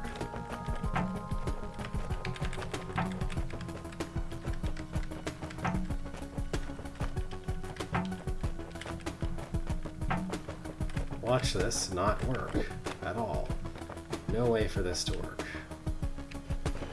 It would have to be stuck in place, with that as its only direction to go.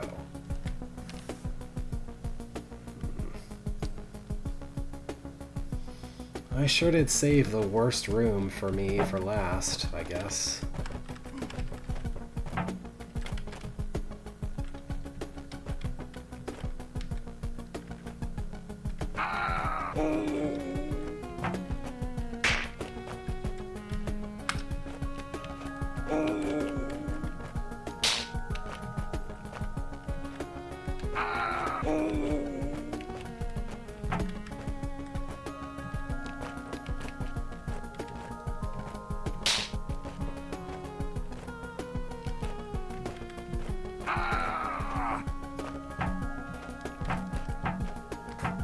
I don't see how this could ever work. But I certainly established that the other strategy won't work either, so... I guess I should just keep trying to do this.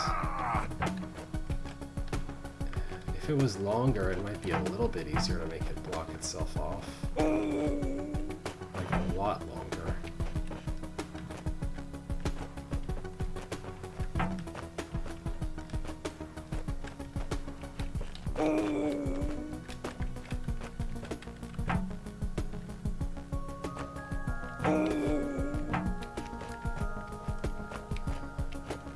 Like it's never going to go there.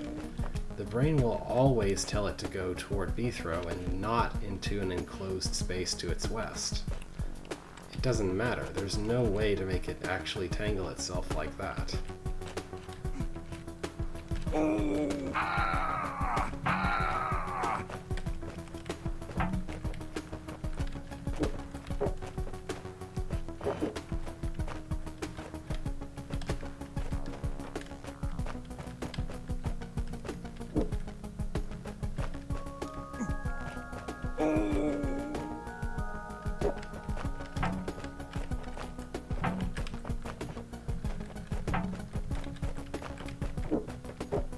I'd know exactly how to do this room if the south plate was one tile farther to the north, but with it where it is, this just seems impossible.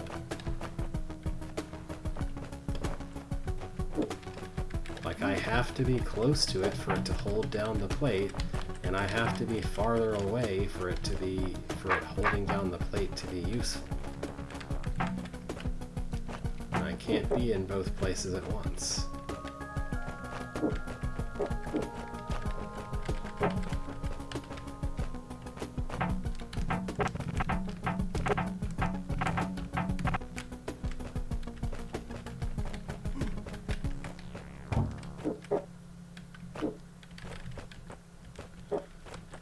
Hello. You get to watch me struggle with a brained snake and not having any idea what I'm supposed to do with it.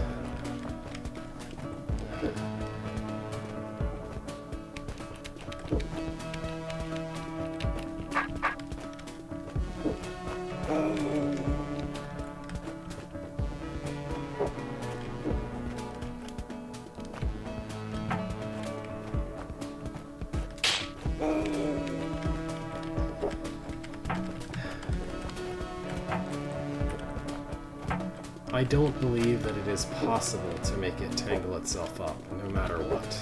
That's not possible.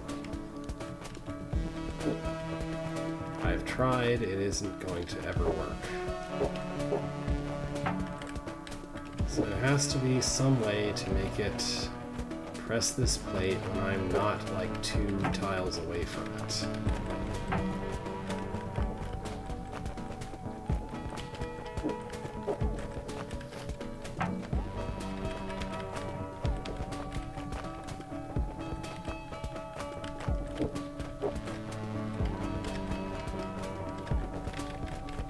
Do I just need to outrun it far enough to where it's behind, to where I'm behind it? Is that all I need to do? I think that's what I need to do. But like in the correct position.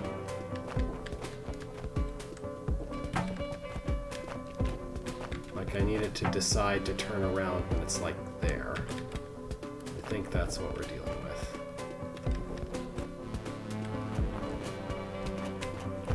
That was very nearly it. But not really enough. Okay, let's try to realign it.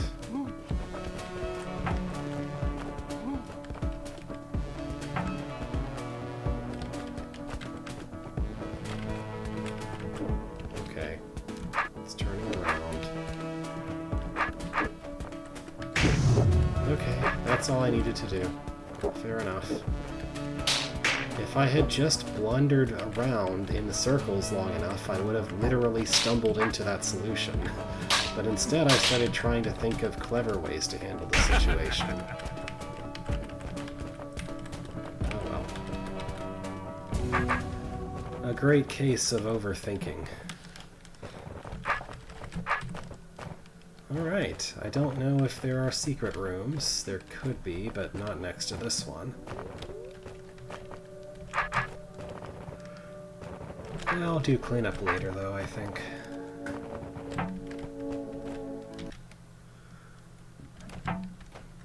Okay. And that roach takes care of the problem itself by not pressing that plate when you come from the correct entrance.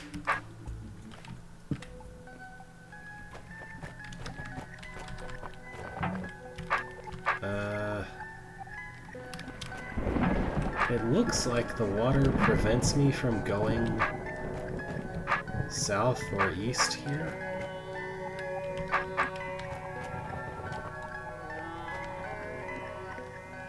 So I need to go around somewhere else to find more of a level.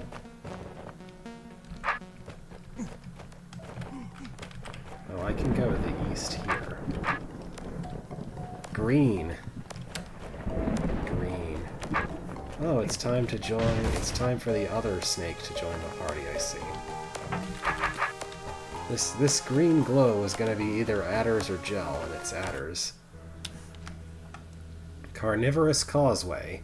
Theoreticians of Smite Mastery have often speculated about why exactly it is that dungeons are filled with so many different types of monster that all hunger for the taste of human flesh.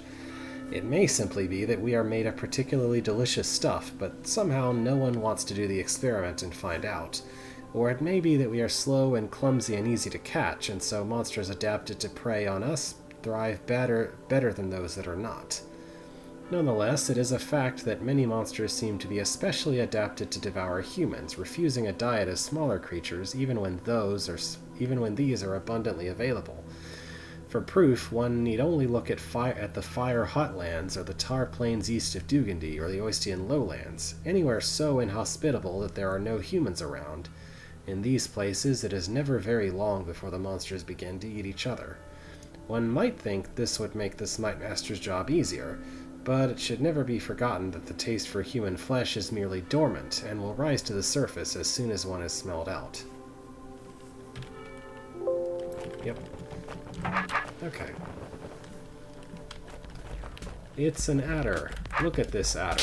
You can stab it diagonally. You can stab it at its head. Here's more adders. Stab them in their head. Stab their heads. Great, you understand stabbing the adders in their heads.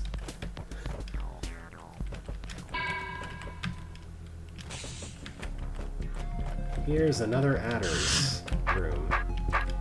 What is the size? Do they matter? They might.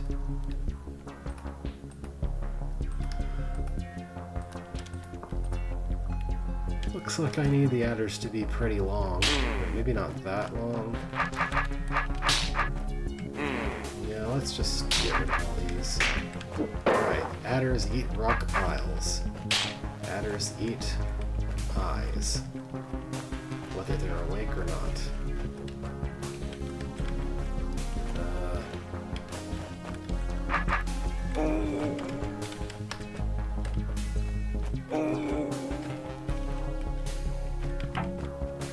These go north. Thank you. That one is exactly long enough, so I should be able to make the other one long enough by doing exactly the same thing, basically. Just a little bit more of a pain because it's to the south instead of the north.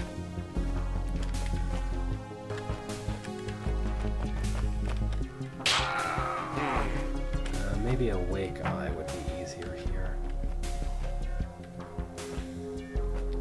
Maybe.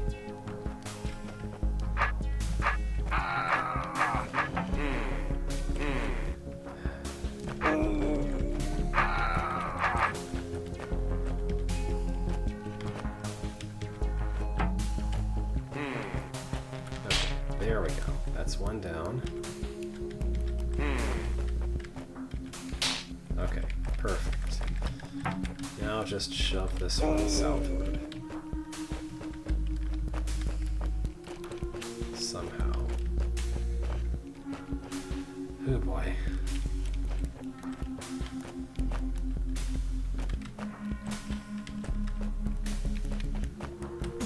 There we go. I had a plan that involved making it go east for that to work out, and it worked out eventually.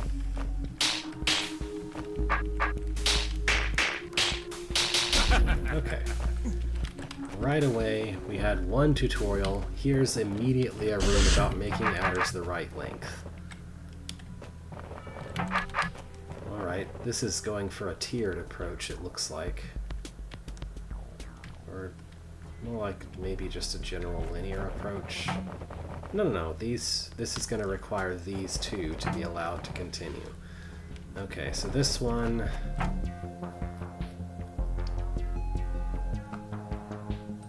we need to put the guys on all four of these, and then we need the adder to get rid of the guys on all four of these. Okay. Straightforward enough.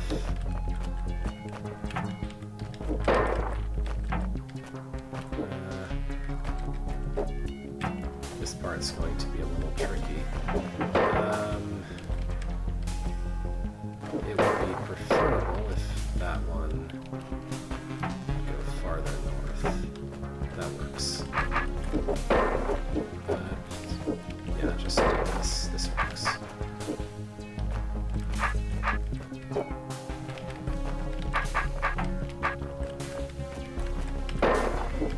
There we go.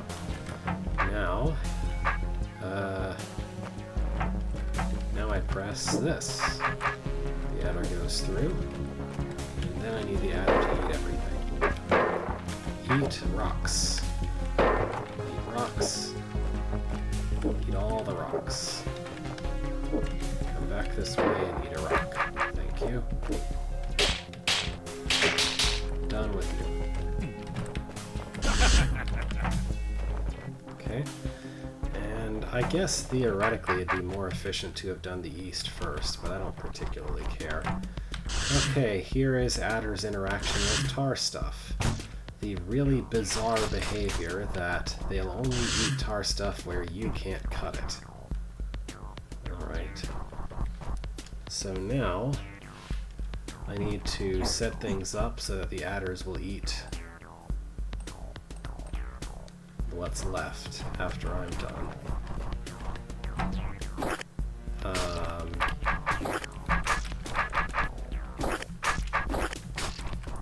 We have some door with some buttons to act as constraints for that one.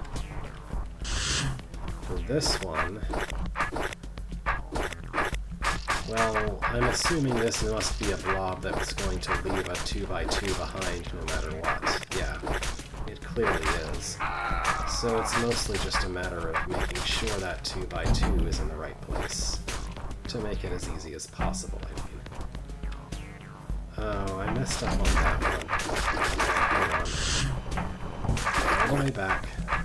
I needed to do that. Whoops. Okay, try that again.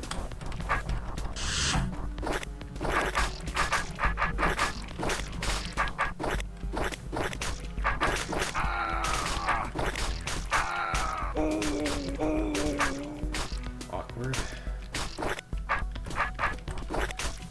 There we go. Less awkward. Alright, that's for free. This one I'll need to drag around to make it do its job. Here we're seeing that behavior of the adder getting smaller by trying to eat itself, but this room isn't really about that necessarily yet. Huh. Actually, those buttons were toggles, so I didn't actually need to keep all three of those blobs around. I could have just kept one. As long as I used, 0 or 2, that would have been fine. Oh well, it's more satisfying to have the adder eat all that. Okay, back over here to use the passageway. Then I can open this. Continue. Alright.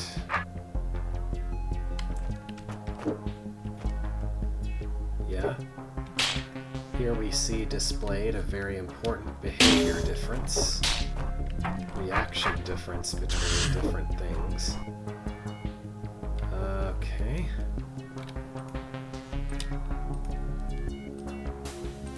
Guess I need the adder to be here but not there. So I need to make this adder smaller by making it try to eat itself, I think.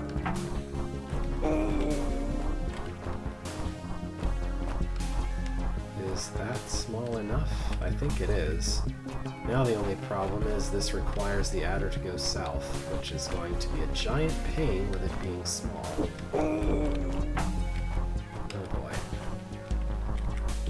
We might be here a while just from this one thing that I have to do. This is never not painful to try to make happen. I have a little bit of leverage. I could go here. I could do things this way. Yeah, this is actually way better. I should have done it that way to start with. Okay. There we go. Then I can hit that and leave. And I could continue south, but I'm gonna go west. What's this rule? If a serpent's first choice of move, vertical or horizontal according to the clock, is blocked, it does not consider the other possible move toward its target, but prefers north, east, south, and west in that order. Well established by now, sure. Okay.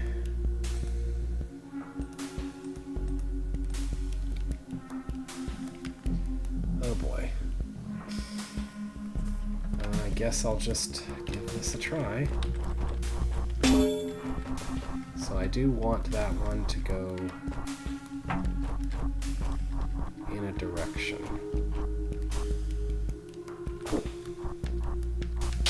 Alright, that went surprisingly well. Next. Oh boy. I guess I mistimed that. I need to be down here before it starts going through. I'd prefer it to go around, right? Surely. Because then I can make it... Oh. Well, that's annoying. Maybe I just need to wait a little longer. Yeah, okay. There we go.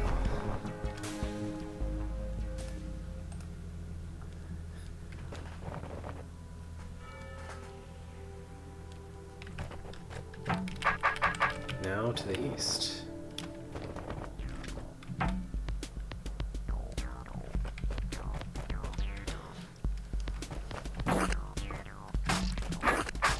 Here we apply the knowledge about what tar stuff the adder will eat to eliminate tar stuff, I guess.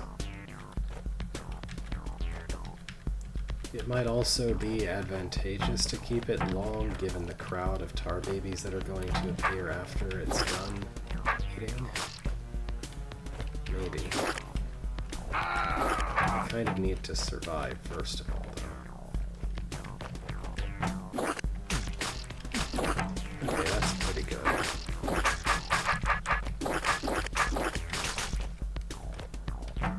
Okay. Yeah, just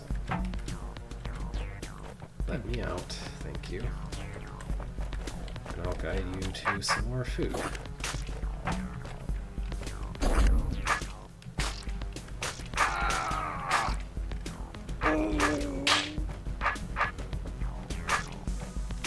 And the adder's length did come in handy. Although I probably could have handled the crowd of tar babies without it. It's still convenient. There we go. Alright, moving onward. Okay.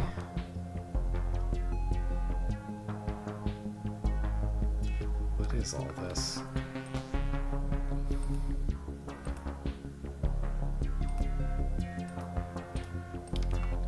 I think this is just increasing length requirements for the adder to be able to be allowed to eat these eyes. So I need to make it eat the eye with the shortest requirement first, and then the next longest, and then the next longest. That's probably all there is to this room. Aside from, as usual, snake manipulation being somewhat painful.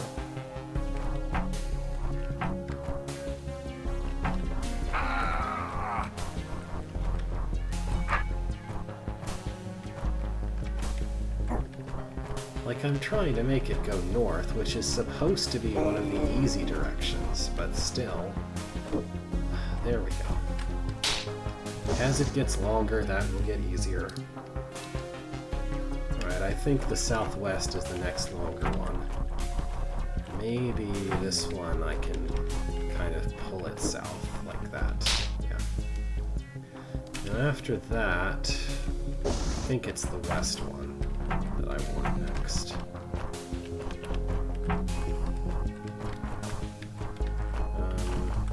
This is going to be a little awkward.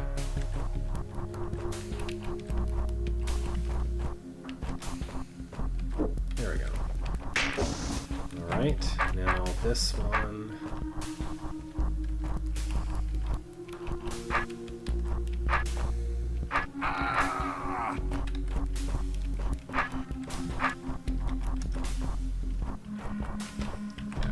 I thought I could do better than that. Alright, and finally this one, which I guess the path is so long that you could just have an adder follow you, which is why there is an ormite in place to just keep you from killing the eye yourself. Something like that. I think in this case I'd actually prefer to push it up there and draw it in to the south. So first do that, then do this, eventually do this. There we go. Now I can just... extra style points would be to push it into one of the fire traps after cutting it down to size, but I think that just stabbing it is fine. Okay, we've got another kind of hallway situation. Let's just go this way.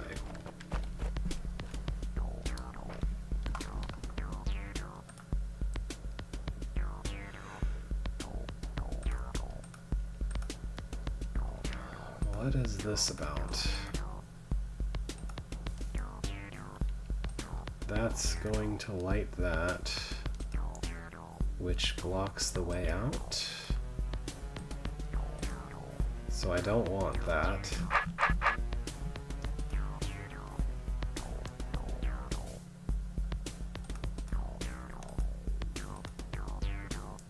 So...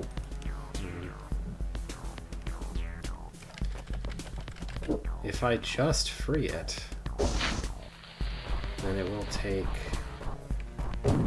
yeah, it'll take way too long to get out. If I start trying to cut it, it will also take way too long.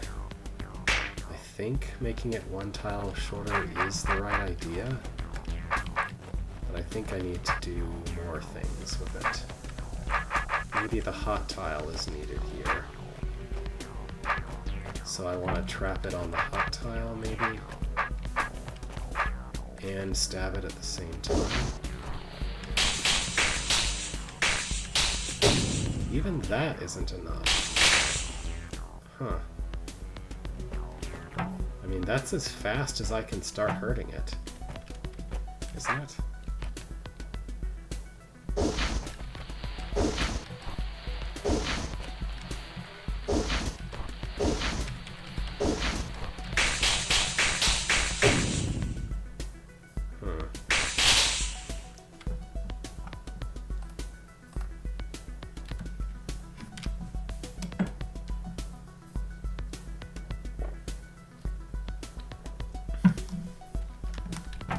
Maybe initially cutting it is a mistake, although I don't see how it could be. Worth a try.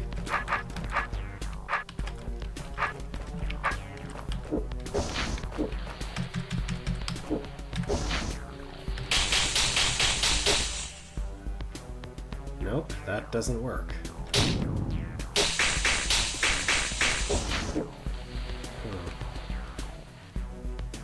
What am I missing?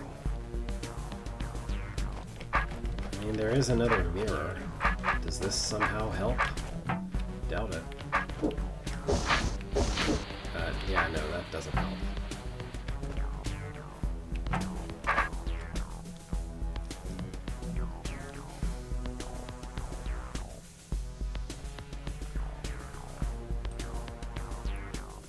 I don't know why there are two hot tiles. It doesn't seem like there's any use for there being two hot tiles.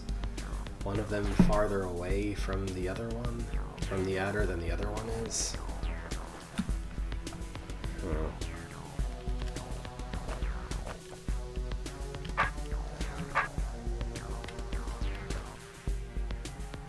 I'm not gonna make it so that this adder is magically bumping up against itself. Like, there's no way for that to happen.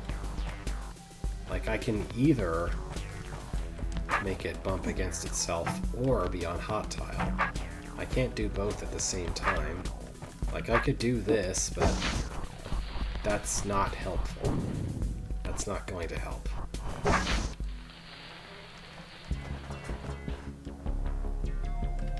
Like, even if I could stab it at the same time as that, that still wouldn't help, because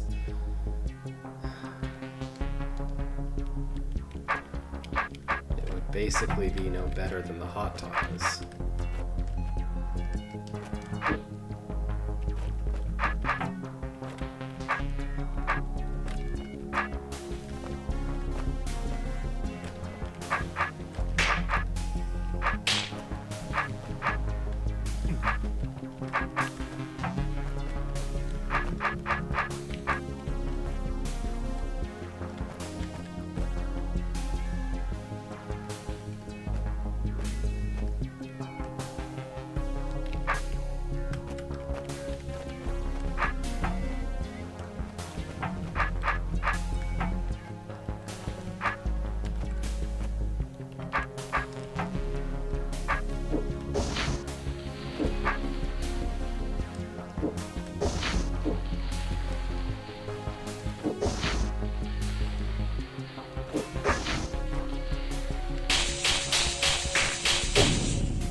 None of the hot tiles, which is where it has to be for it to be shortening as quickly as possible, are adjacent to any of its tail. So that's not helpful.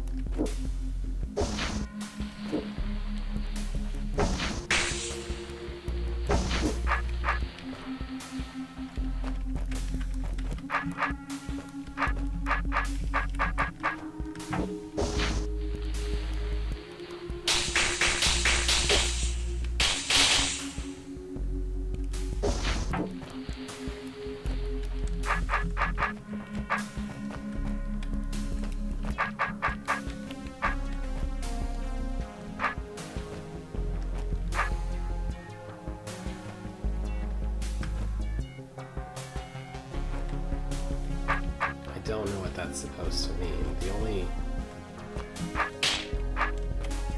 Like, what I mean is, this is the head and everything else is the tail. I mean, I don't mean the exact back of it to be... I mean, like, this entire thing. None of that is close enough to the hot tiles to be of any help. There's not another adder sitting in the room that I can use.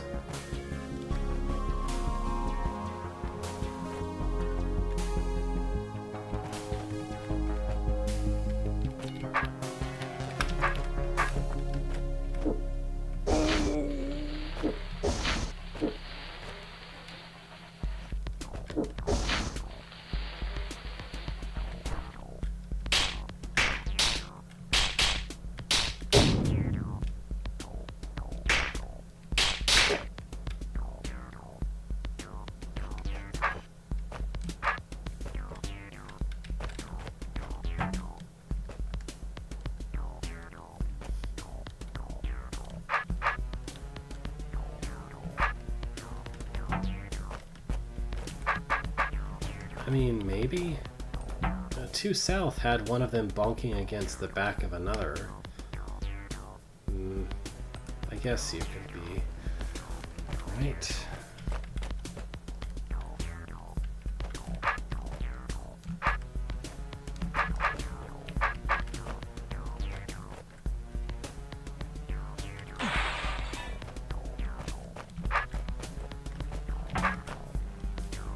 Like, I can do this, but this isn't actually helpful.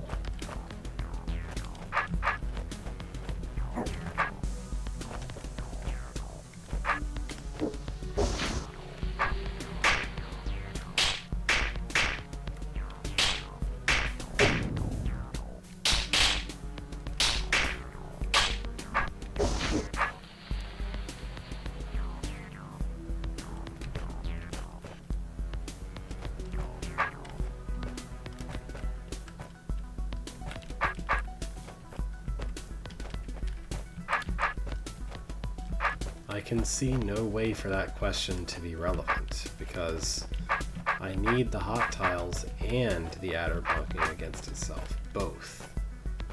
There's no way to set that up because the hot tiles are too far away from its body.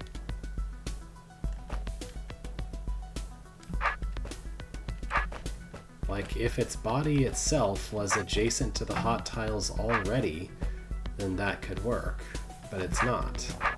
And I don't have enough turns to set it up to, like, put it into a position where it's in that, where it's like that.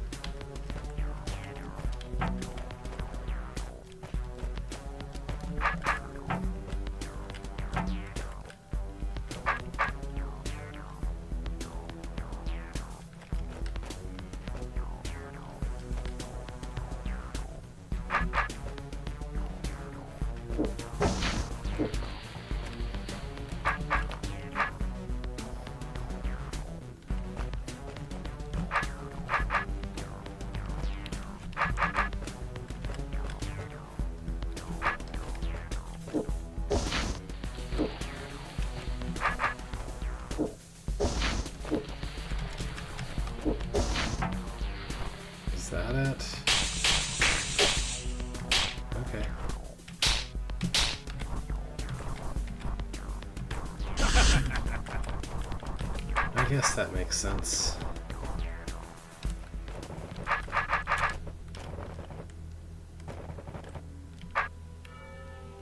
That's weird. Why is this clearly an exit but blocked off? Oh. I guess that must be a secret room. Alright, I'll go do that in a little bit. I want to continue my kind of maze pathing algorithm for the room, for the level. Okay. What do I need to do here?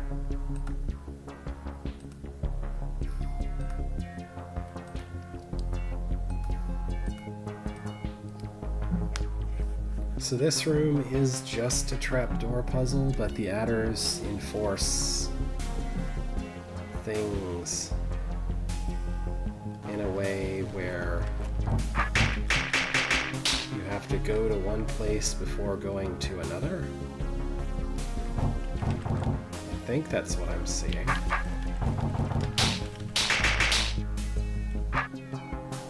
So in this room, the adders are serving a purpose that, as far as I can tell, some orbs could have served just as well.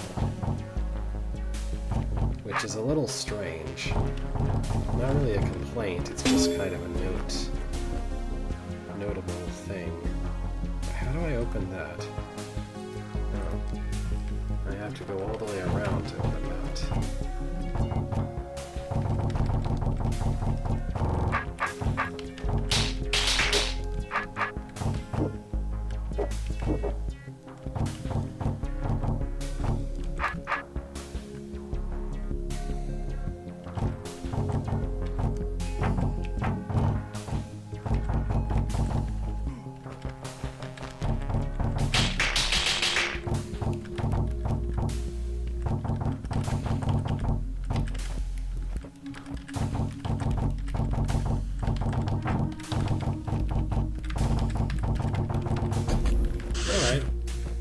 Pretty easy. I thought for sure I would have messed it up just by blindly stumbling into it, but not quite. Alright. This leads to a secretive branch that's only available if you think about the concept of broken walls. Of secret walls, I guess I should say. This looks like a classic. This is... Let's all stab the snake as once as hard as possible, please. So, I need one there. I need one here, but not yet. Actually, maybe I should try to put the one in the slot last. The others should come first.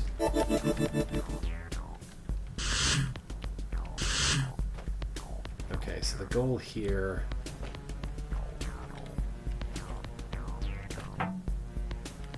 Yeah, I want to desync their directions so that they're going all four ways along with B-throw. Right. So I've got these two ready. Don't stab them and I'll have them ready at least. Okay, these two will go there and there. Maybe I can get away with this. Let me think. If I'm facing...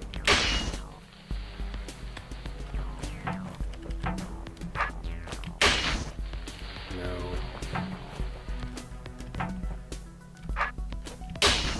I want... Okay, I want north, right? Pretty sure I want north.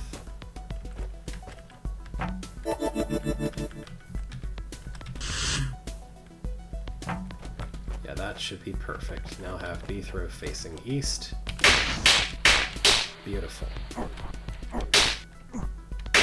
Am I stuck? Not completely. This is somewhat awkward, but survivable. I find it interesting, psychologically speaking. This room and the other one that it's kind of a mirror of. You could have just had a door close that let you access the Conquer token, but instead you make it so that a door closes that's after the conquer token. So the rooms are built in such a way that you can clear the room, reach the conquer token, and not actually be able to exit, when they could have been built in a way that actually requires that, that actually just doesn't let you clear the room at all. Does that make sense? I just find that kind of interesting. Okay, so I think...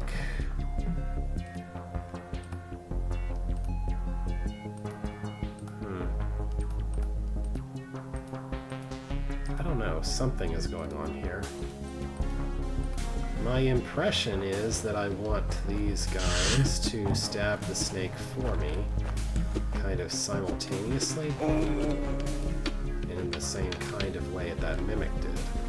But there's something more convoluted going on with the enforcement mechanism and the seating beacon involved that might mean that I have to do something more complicated to actually... The goal might be more complicated than that, is what I'm saying, but I'm not sure until I actually try to do something. Oh boy. First goal is to try to get these things to actually stand where I need them to stand, which is annoying enough as it is when there's two of them to manage.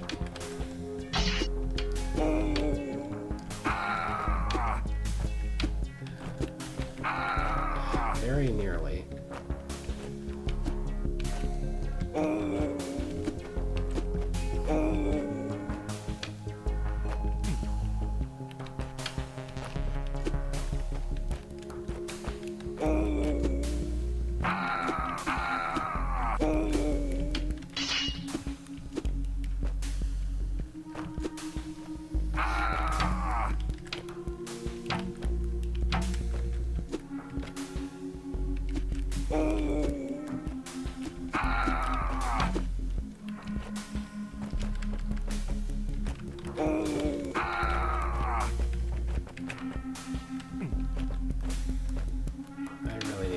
Guys to leave me alone while I deal with the other one somehow.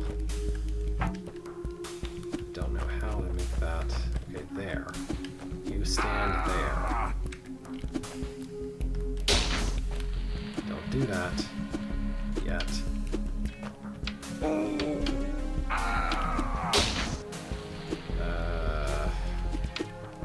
don't want that either. This is gonna be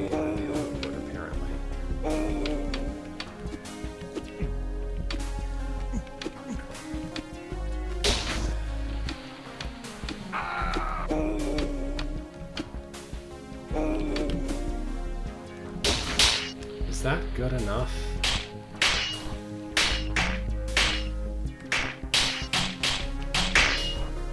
What if he keeps putting his sword off? Did that do what I wanted? I think it did.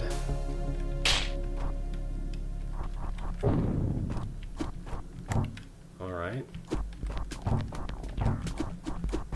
So then I just have them free themselves by stabbing that. And I need to drop them into a pit. Alright then. So it wasn't that much more complicated, it's just a matter of making them cooperate as far as turning the right way long enough.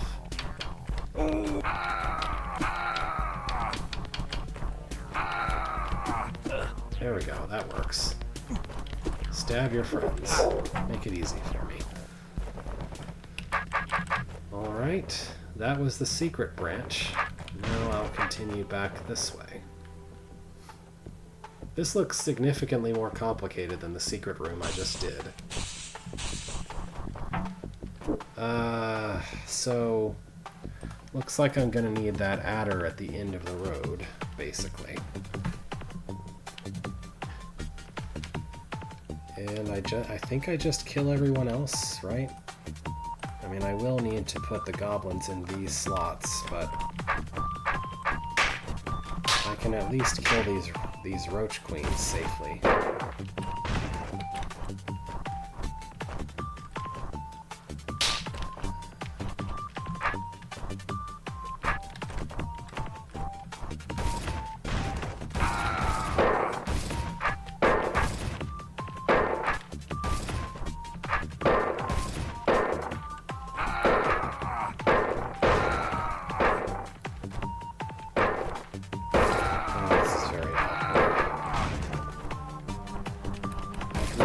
take it if you wouldn't enter before I'm ready.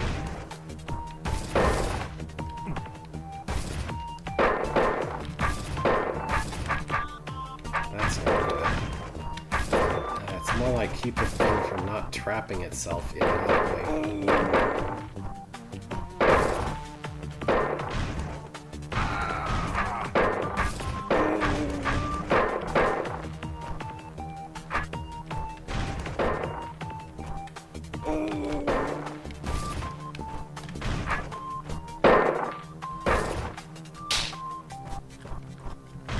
I hope I don't need to have every single inch of length that it could have.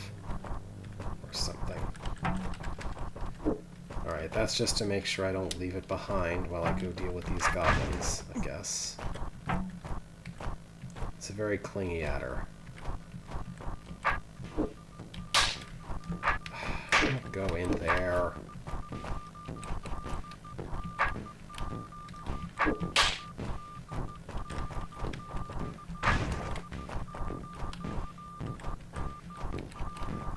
You know what? That's fine. You can do that, I think. Again, I'm banking on not needing it to be some particular length at the end. It sure doesn't look like I need that. Please. Come in. Thank you.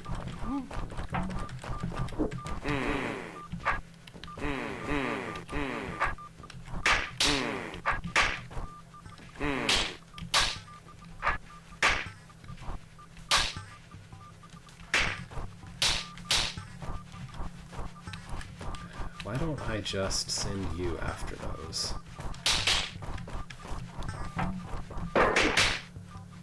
That works, right? Well, aside from the door closing there. I don't want that. Alright, well I got rid of one of the eyes this way at least. Yeah, 2 more. Perfect. Alright, this time I can have it follow me in. Just do that. All done. So honestly, this was easier than the other rooms on the similar theme, because the adder itself kind of... Well, one thing, it actually helps get rid of some things or block some things off. Is this... Ah. So that was a hard variant of this room, not another variant of that room. Do I need to do anything more complicated than place a decoy, start stabbing?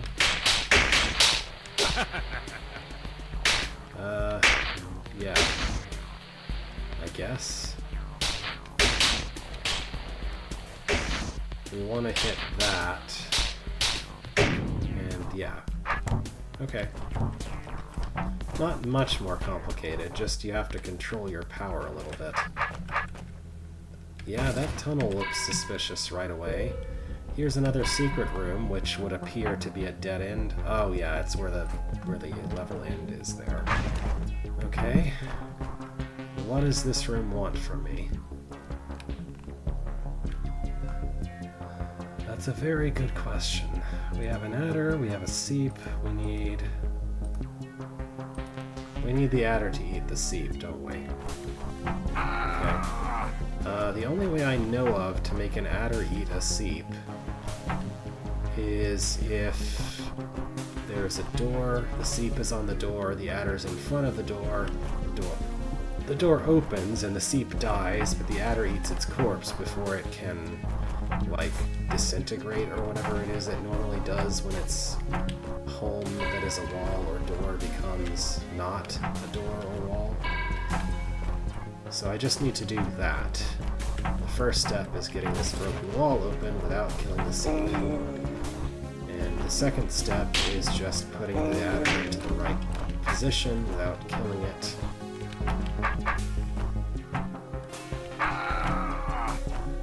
Interesting that this interaction belongs to a secret room, rather than being something that the Hold wants me to learn, like as an actual regular room thing. Oh, this is awkward.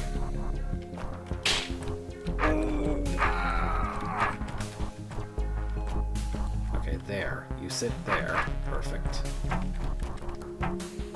just need to get the seep in position somehow.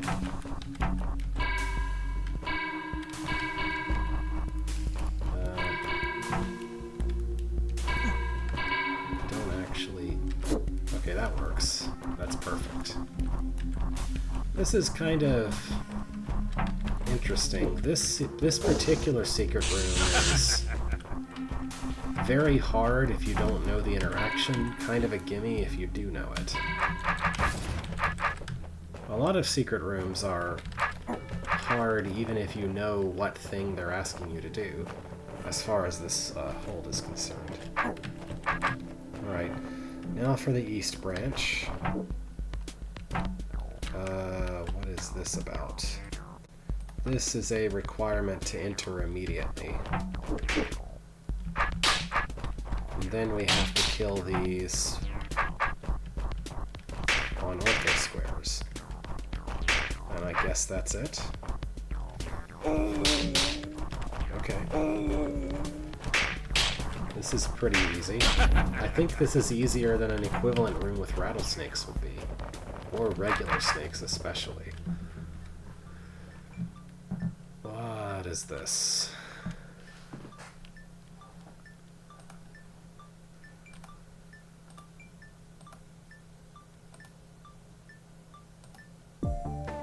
Well, I clearly need to drop all of the trapdoors.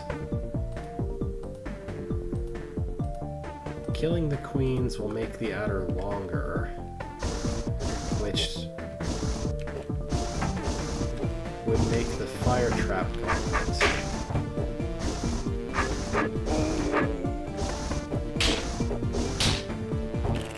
Well, not all of the queens. Killing some of them makes the adder longer, which would make it hold down the fire traps for longer.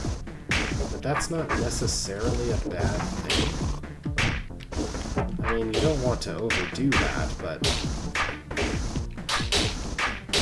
plenty of situations where those fire traps will be helpful instead of harmful. Case in point.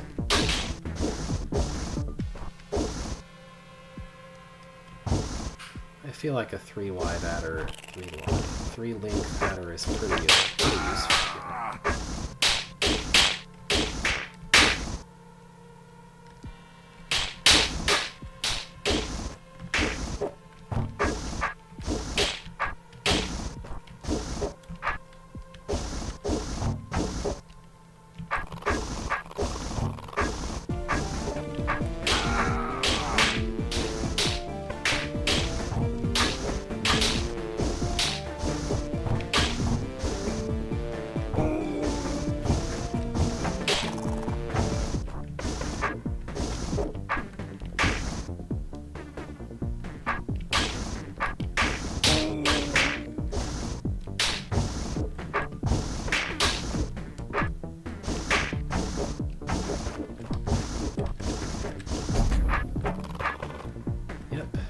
Music is pretty good.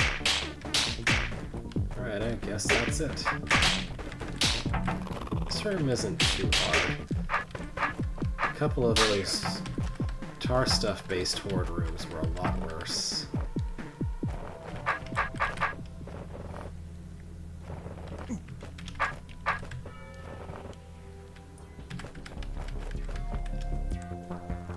Okay.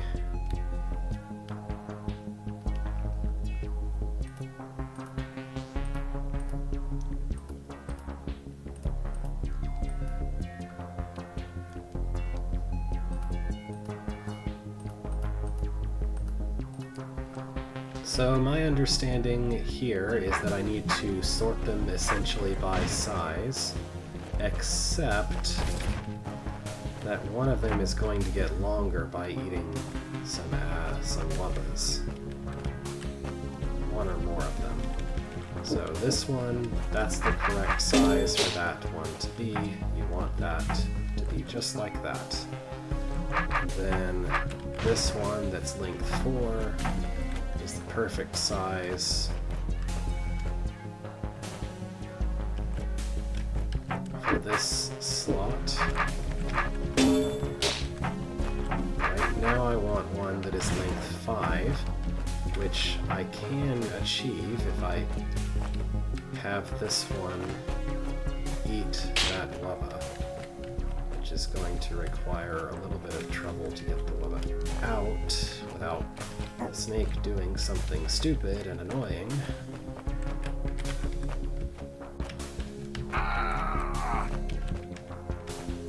Okay, thank you. Now please eat this and go in your cubby. No, that's not in.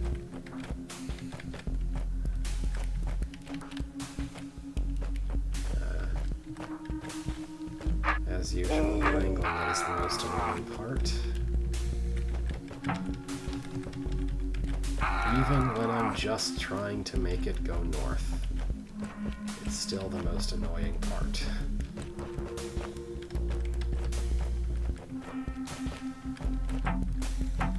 There we go. Okay. Now this one, it should be easier. Well, I don't know. Will it be easier to get the wubbas out than that single one? Maybe not. Yeah, it's not that hard, though.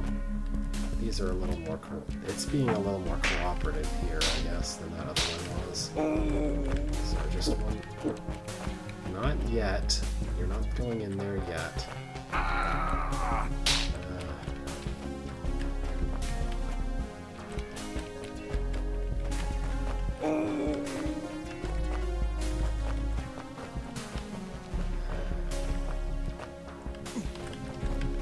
That works. Okay. Eat this. Thank you. Wait. Thank you. I wasn't sure if I was actually stabbing it in that turn or not. There we go. Didn't want to take a chance that I was stabbing it. Right.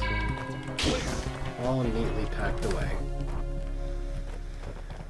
And this looks like the last room. Clear the room before the adder moves off the yellow door. Oh boy.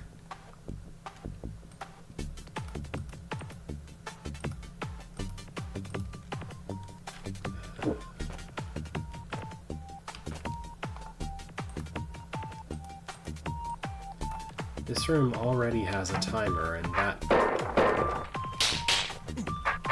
challenge essentially says do it faster than the timer. Which, sure, I can try. And if I fail, maybe I can still beat the regular timer.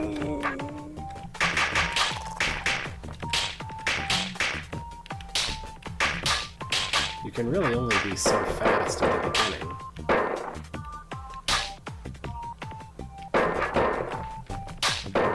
So right now, I feel like I've been as efficient as possible because I'm waiting for the tail.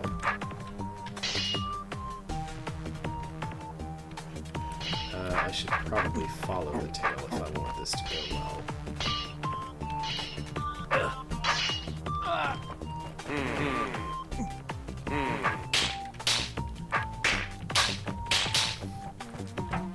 So the challenge is really just this last little part here. Do this last part fast. Does that count? I don't know.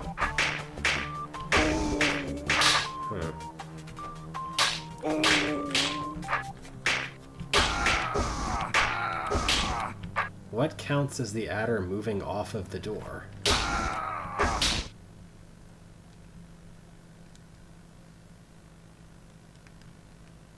Huh.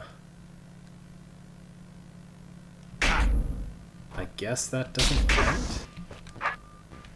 I mean... What?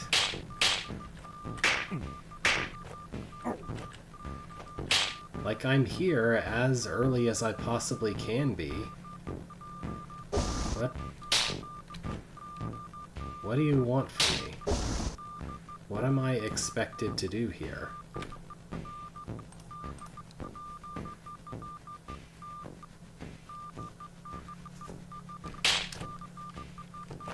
I don't understand. Like, I got here more than quickly enough.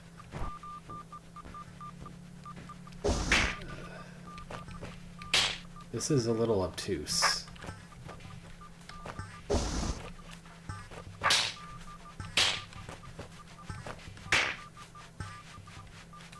Like, what else am I supposed to do here?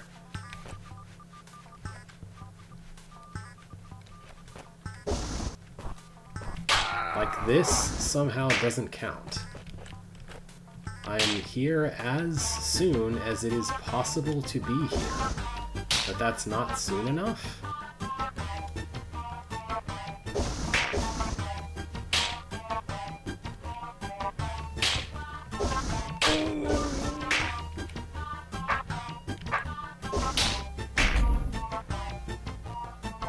This challenge makes no sense. I'm achieving the efficiency goal that the challenge sets. I got here as fast as I possibly could have gotten here. I was here to see the adder die. I don't understand even what Beethro is talking about. Is the room broken? Is the challenge scripting broken? What's broken here?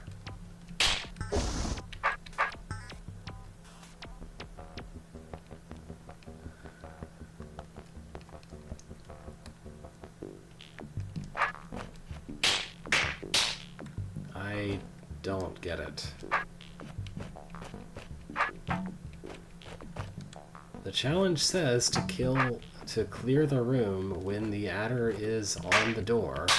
The adder is on the door for as long as it is possible for it to be there. Okay, that's what I had to do. That extremely picky maneuver right there.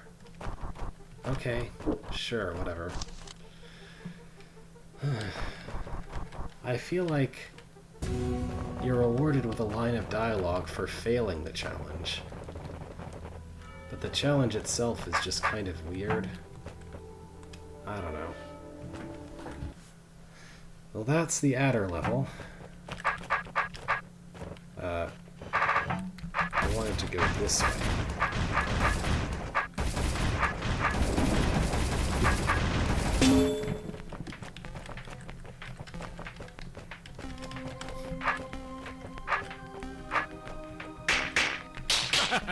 And there we go.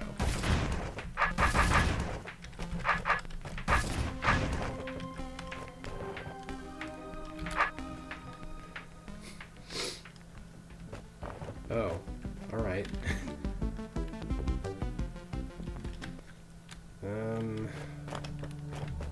So I know there must be more levels.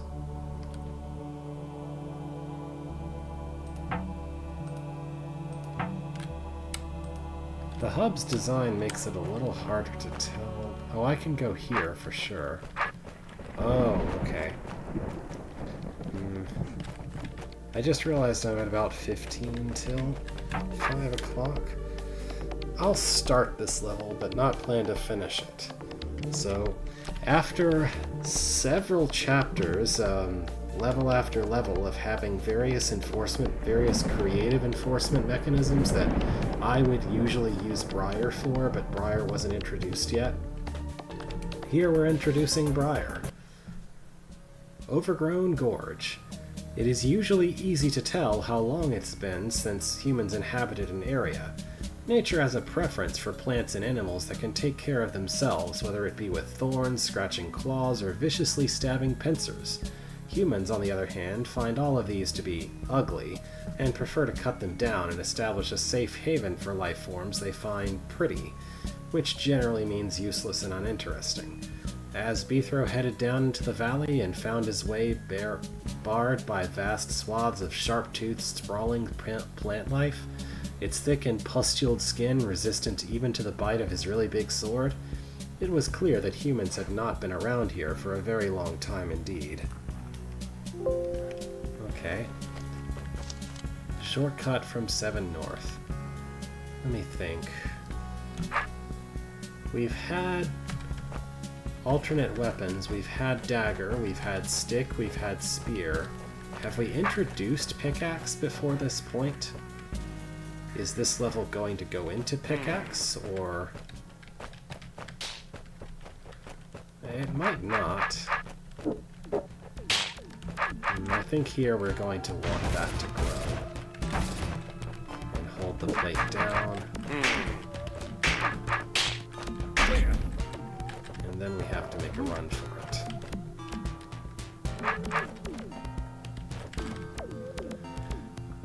Huh.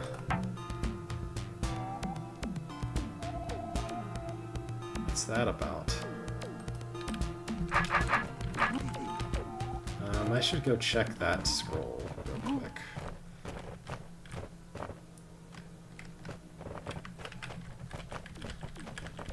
I just sort of wandered past this earlier. Oh, I read that. Shortcut from 7 North. That must be a scripted tunnel.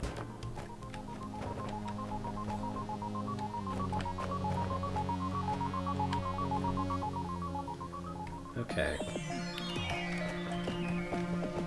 So here... I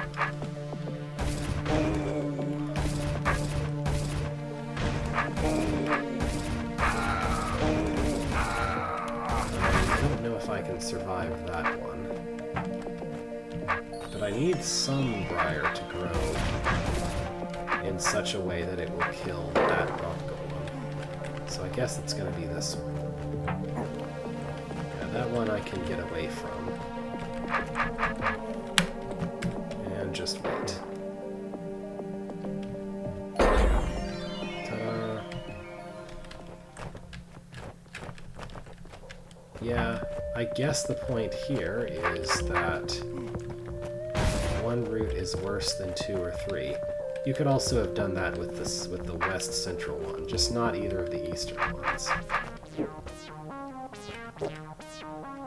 Okay.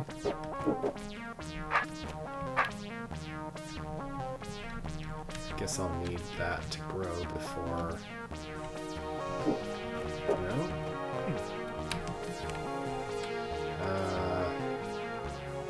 Oh, don't press that plate. Also, do press that plate at the right time. Okay.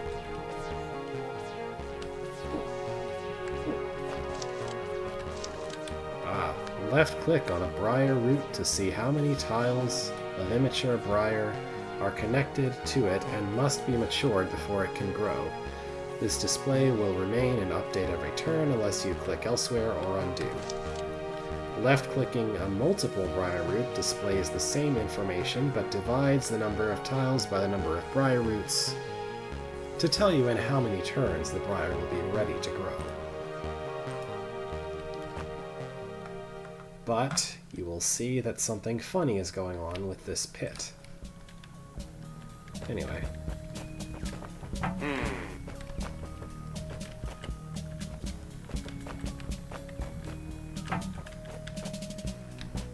Ah, okay. That's also really important for this part of the room, and just in general.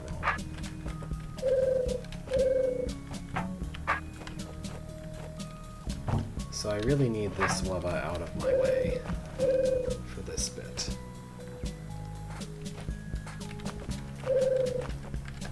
Yeah, you come, please, all the way out here, where you can't bother me as I try to deal with things. Because what I need to do is make that pit so that it can't grow past it. And then I need to escape. Oh, that's not far enough, actually. I need to be even more out of the way. Is that possible? I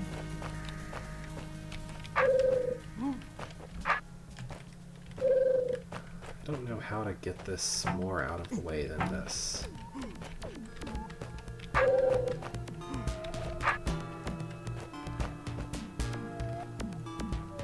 That's definitely not good enough.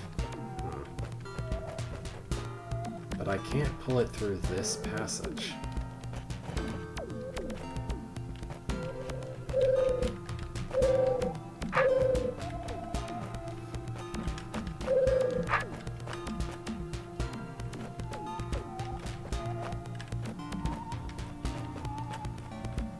I don't know.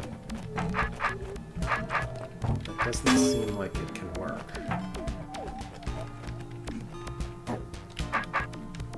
No, that's just gonna kill me.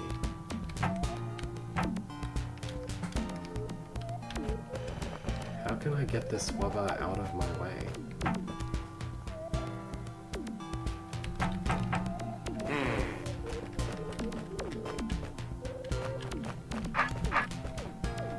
I guess if it would stay there, that would work, but it's not. It's never going to stay there.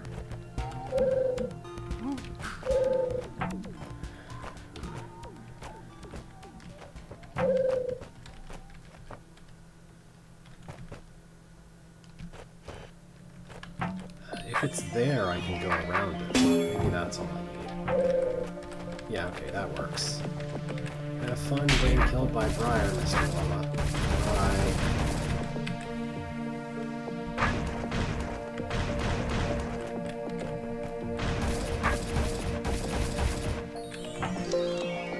In rooms with growing briar, press Ctrl 5 to wait until the next growth cycle.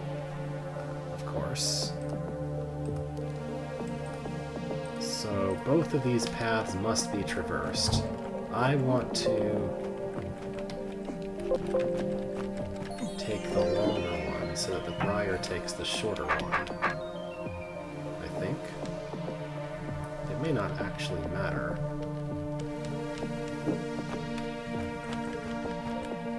Oh, no. I want to take the shorter path because I want the briar to be dealing with more pit by the time that it's opened the door for me. Yeah, I want that pit to really slow it down because of what's here. Oh. I should probably also be facing the right way before I start walking down this road. Is that the right way? It's not. East was correct. Stay facing east. Also, sorry about the error bleeps. This is the double installation thing rearing its head again. Yeah, I'm sure this would not have been survivable with the briar going the other way. And here...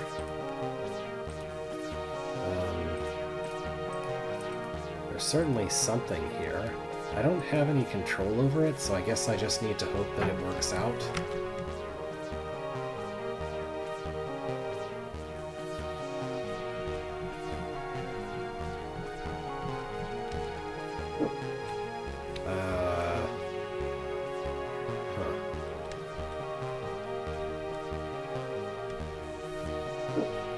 How is that supposed to work?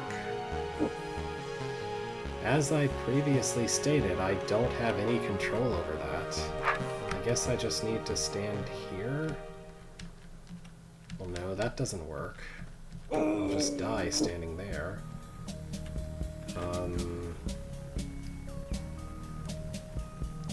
What? That's... What?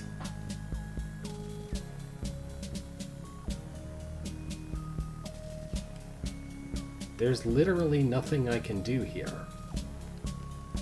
Like, I have control over absolutely nothing in this situation. I can't press either of those early. I can't make the briar press them in a different order or sequence.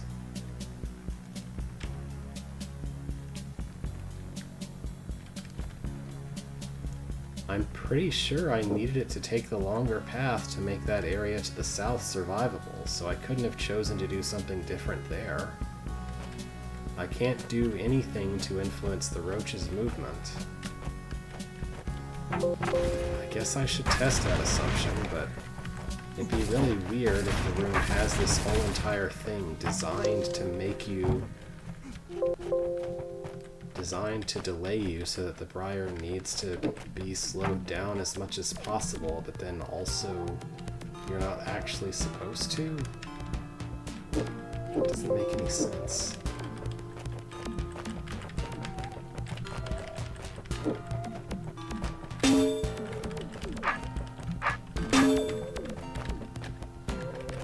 Okay. I guess that's what that... Why? I have absolutely no idea why it would be built this way. That's very strange. Like, clearly, the first part is supposed to say, hey, pick the longer path so that you have more time and can live longer. But then the second part is, no, wait, you should have taken the shorter path. Never mind. That's just weird. Okay. What's here?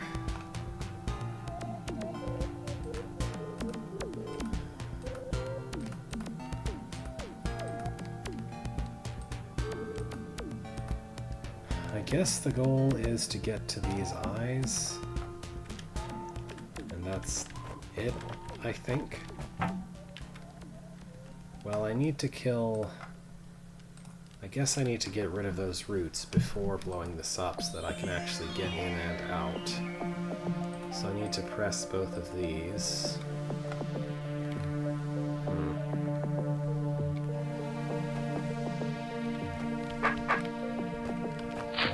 Alright, I suppose I should just do that.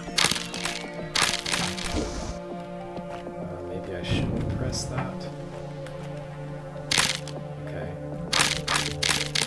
Now we get loud briar crackling sounds for the entire rest of the room.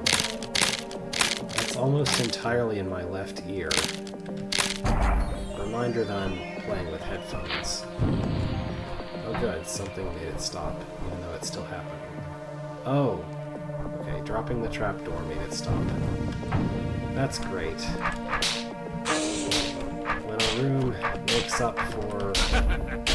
I won't say bad, but some unfortunate aspects of Draw's sound design by just making it stop. That's really nice. Looks like I just need to hit the 3 orbs and then kill the queen. Since we just established that hot tiles stop Briar in its tracks.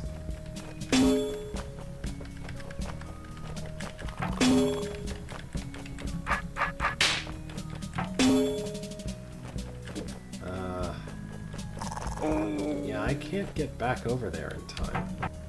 I guess I need to enter this room from the north. Yeah, if I just enter immediately pressing that orb, that's going to be way more efficient. By progressing in the direction I'm trying to reach, that makes it a lot better. There we go. Now I'll just hurry through the room, and I'm done. Alright. So now things are opening up a little bit.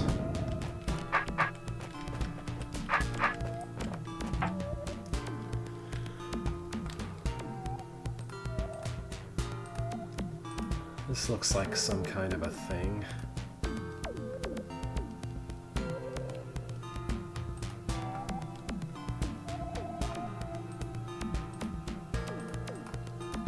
So I want the Briar to press each of those twice.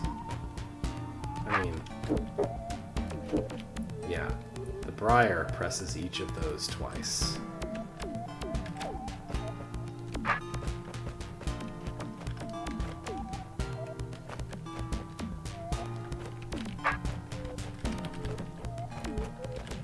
I'm just gonna take a wild guess and see what's wrong with it. Well, for one thing... Oh, no, I see. We light the fuse by doing this, and then go over there.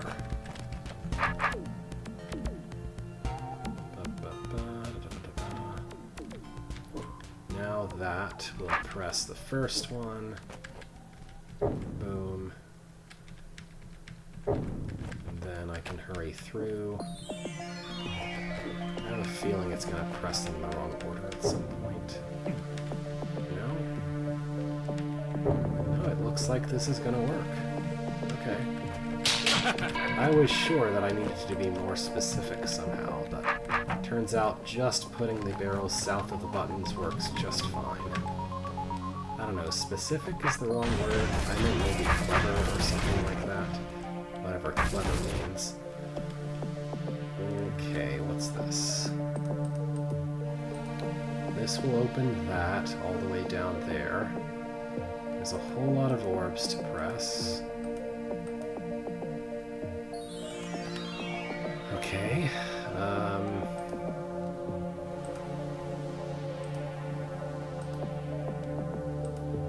Sure.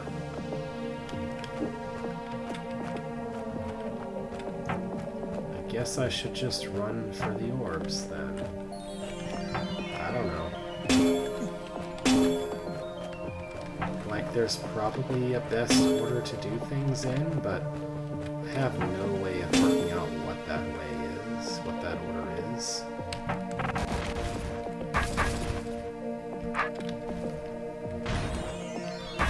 I guess I need to go all the way to the southeast first because of that briar blocking it off. Doing that is going to open that one, so I have to go do that one next. I don't want... Actually, I can block that one without opening the red one, the one that's next to a red door. But I guess there's no real point to doing that. Okay. Let's just hurry along.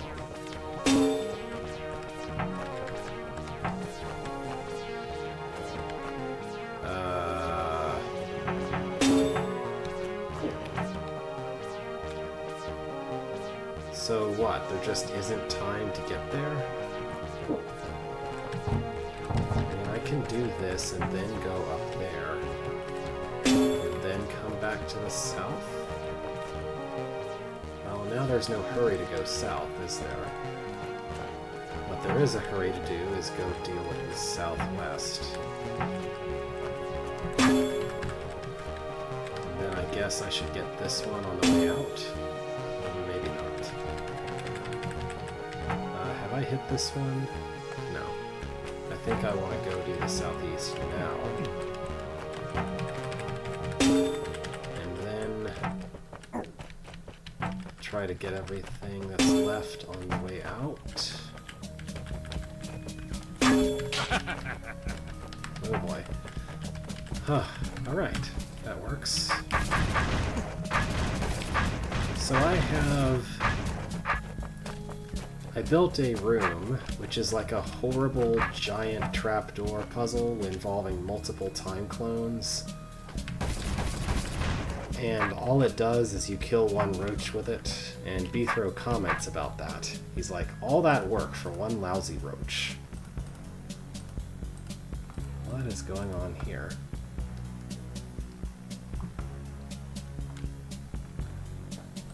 We're gonna want to kill all these roaches, which means opening that door.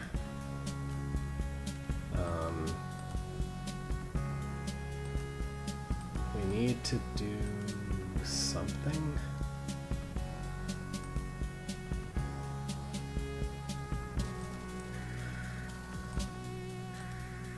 I guess I want that to open.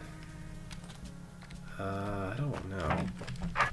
If I go here, then the thing that naturally happens is that those get pressed, and then I can go here and that happens.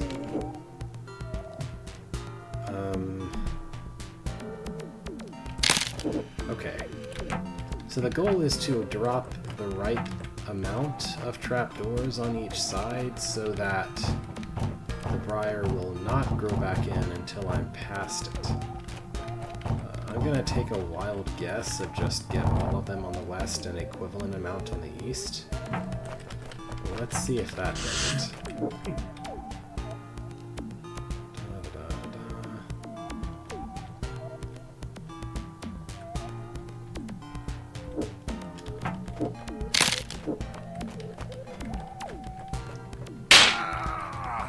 So that isn't enough.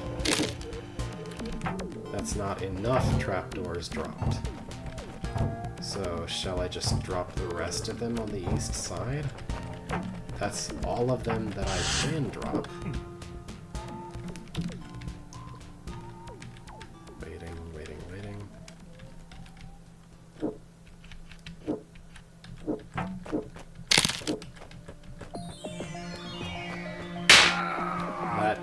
also somehow isn't enough. What? Okay, maybe it's a timing thing. Like you want to hit that exactly when they're all red. You know what I mean. That still seems to be too soon. Somehow.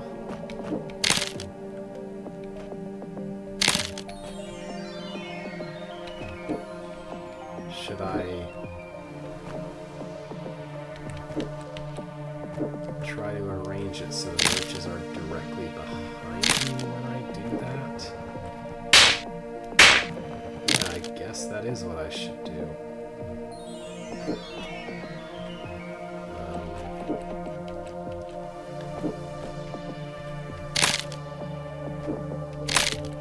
So one turn more before opening the roaches.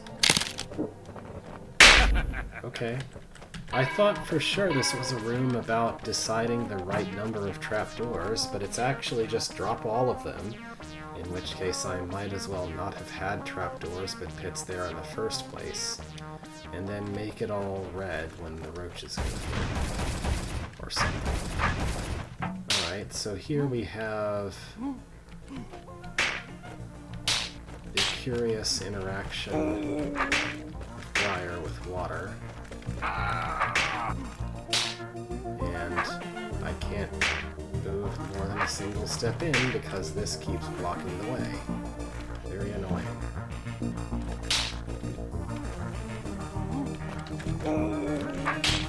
There we go.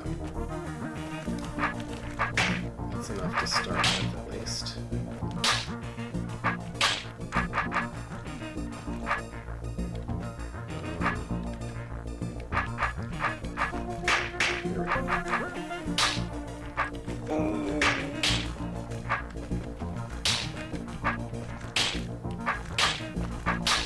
I guess it would be accurate to say that actually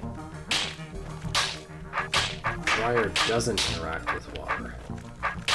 They just kind of neutrally exist on top of each other. Which we've already seen, with Briar just grilling past some water in an earlier room. But this is kind of the other side of that interaction. Really? Sure felt like it was. I couldn't make it work any other way.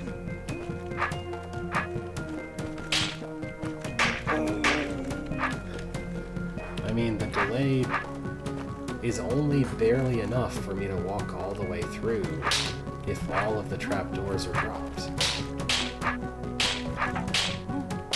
Otherwise, the delay is is not enough. Oh boy.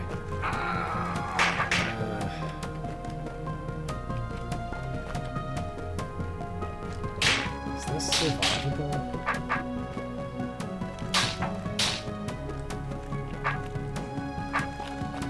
I guess by doing that it is.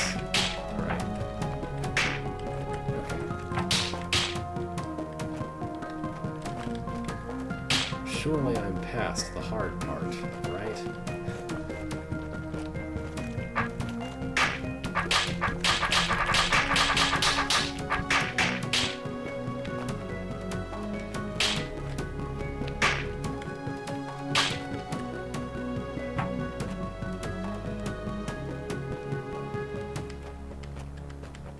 I guess that's technically true. It just happens that dropping all of them just works.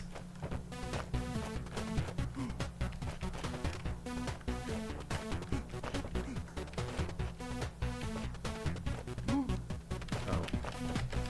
Need to go north.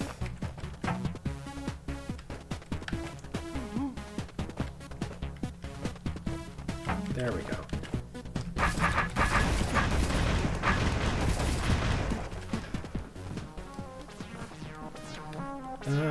I think I'm gonna call it a day. Not necessarily because that room is intimidating, but because I feel like this is pretty good for amount of time to have been going. I can see there's still plenty of this level to go. Although, it's interesting to me that there is a shortcut to the room that's after you clear the level. I mean, I guess you can also... Ah, okay. Let's go and open this shortcut, why not? That's one more room clear, right?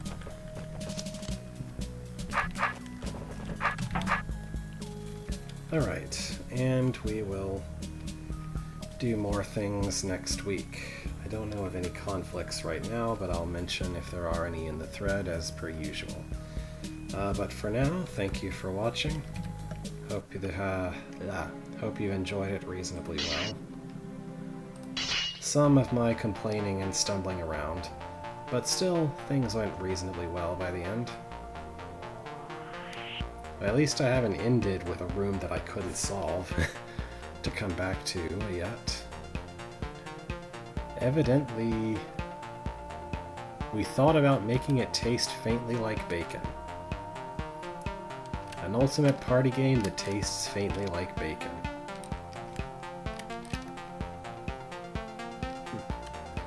What would a drawed party game be like? Like Mario Party, but with Beethro and Calf as the characters?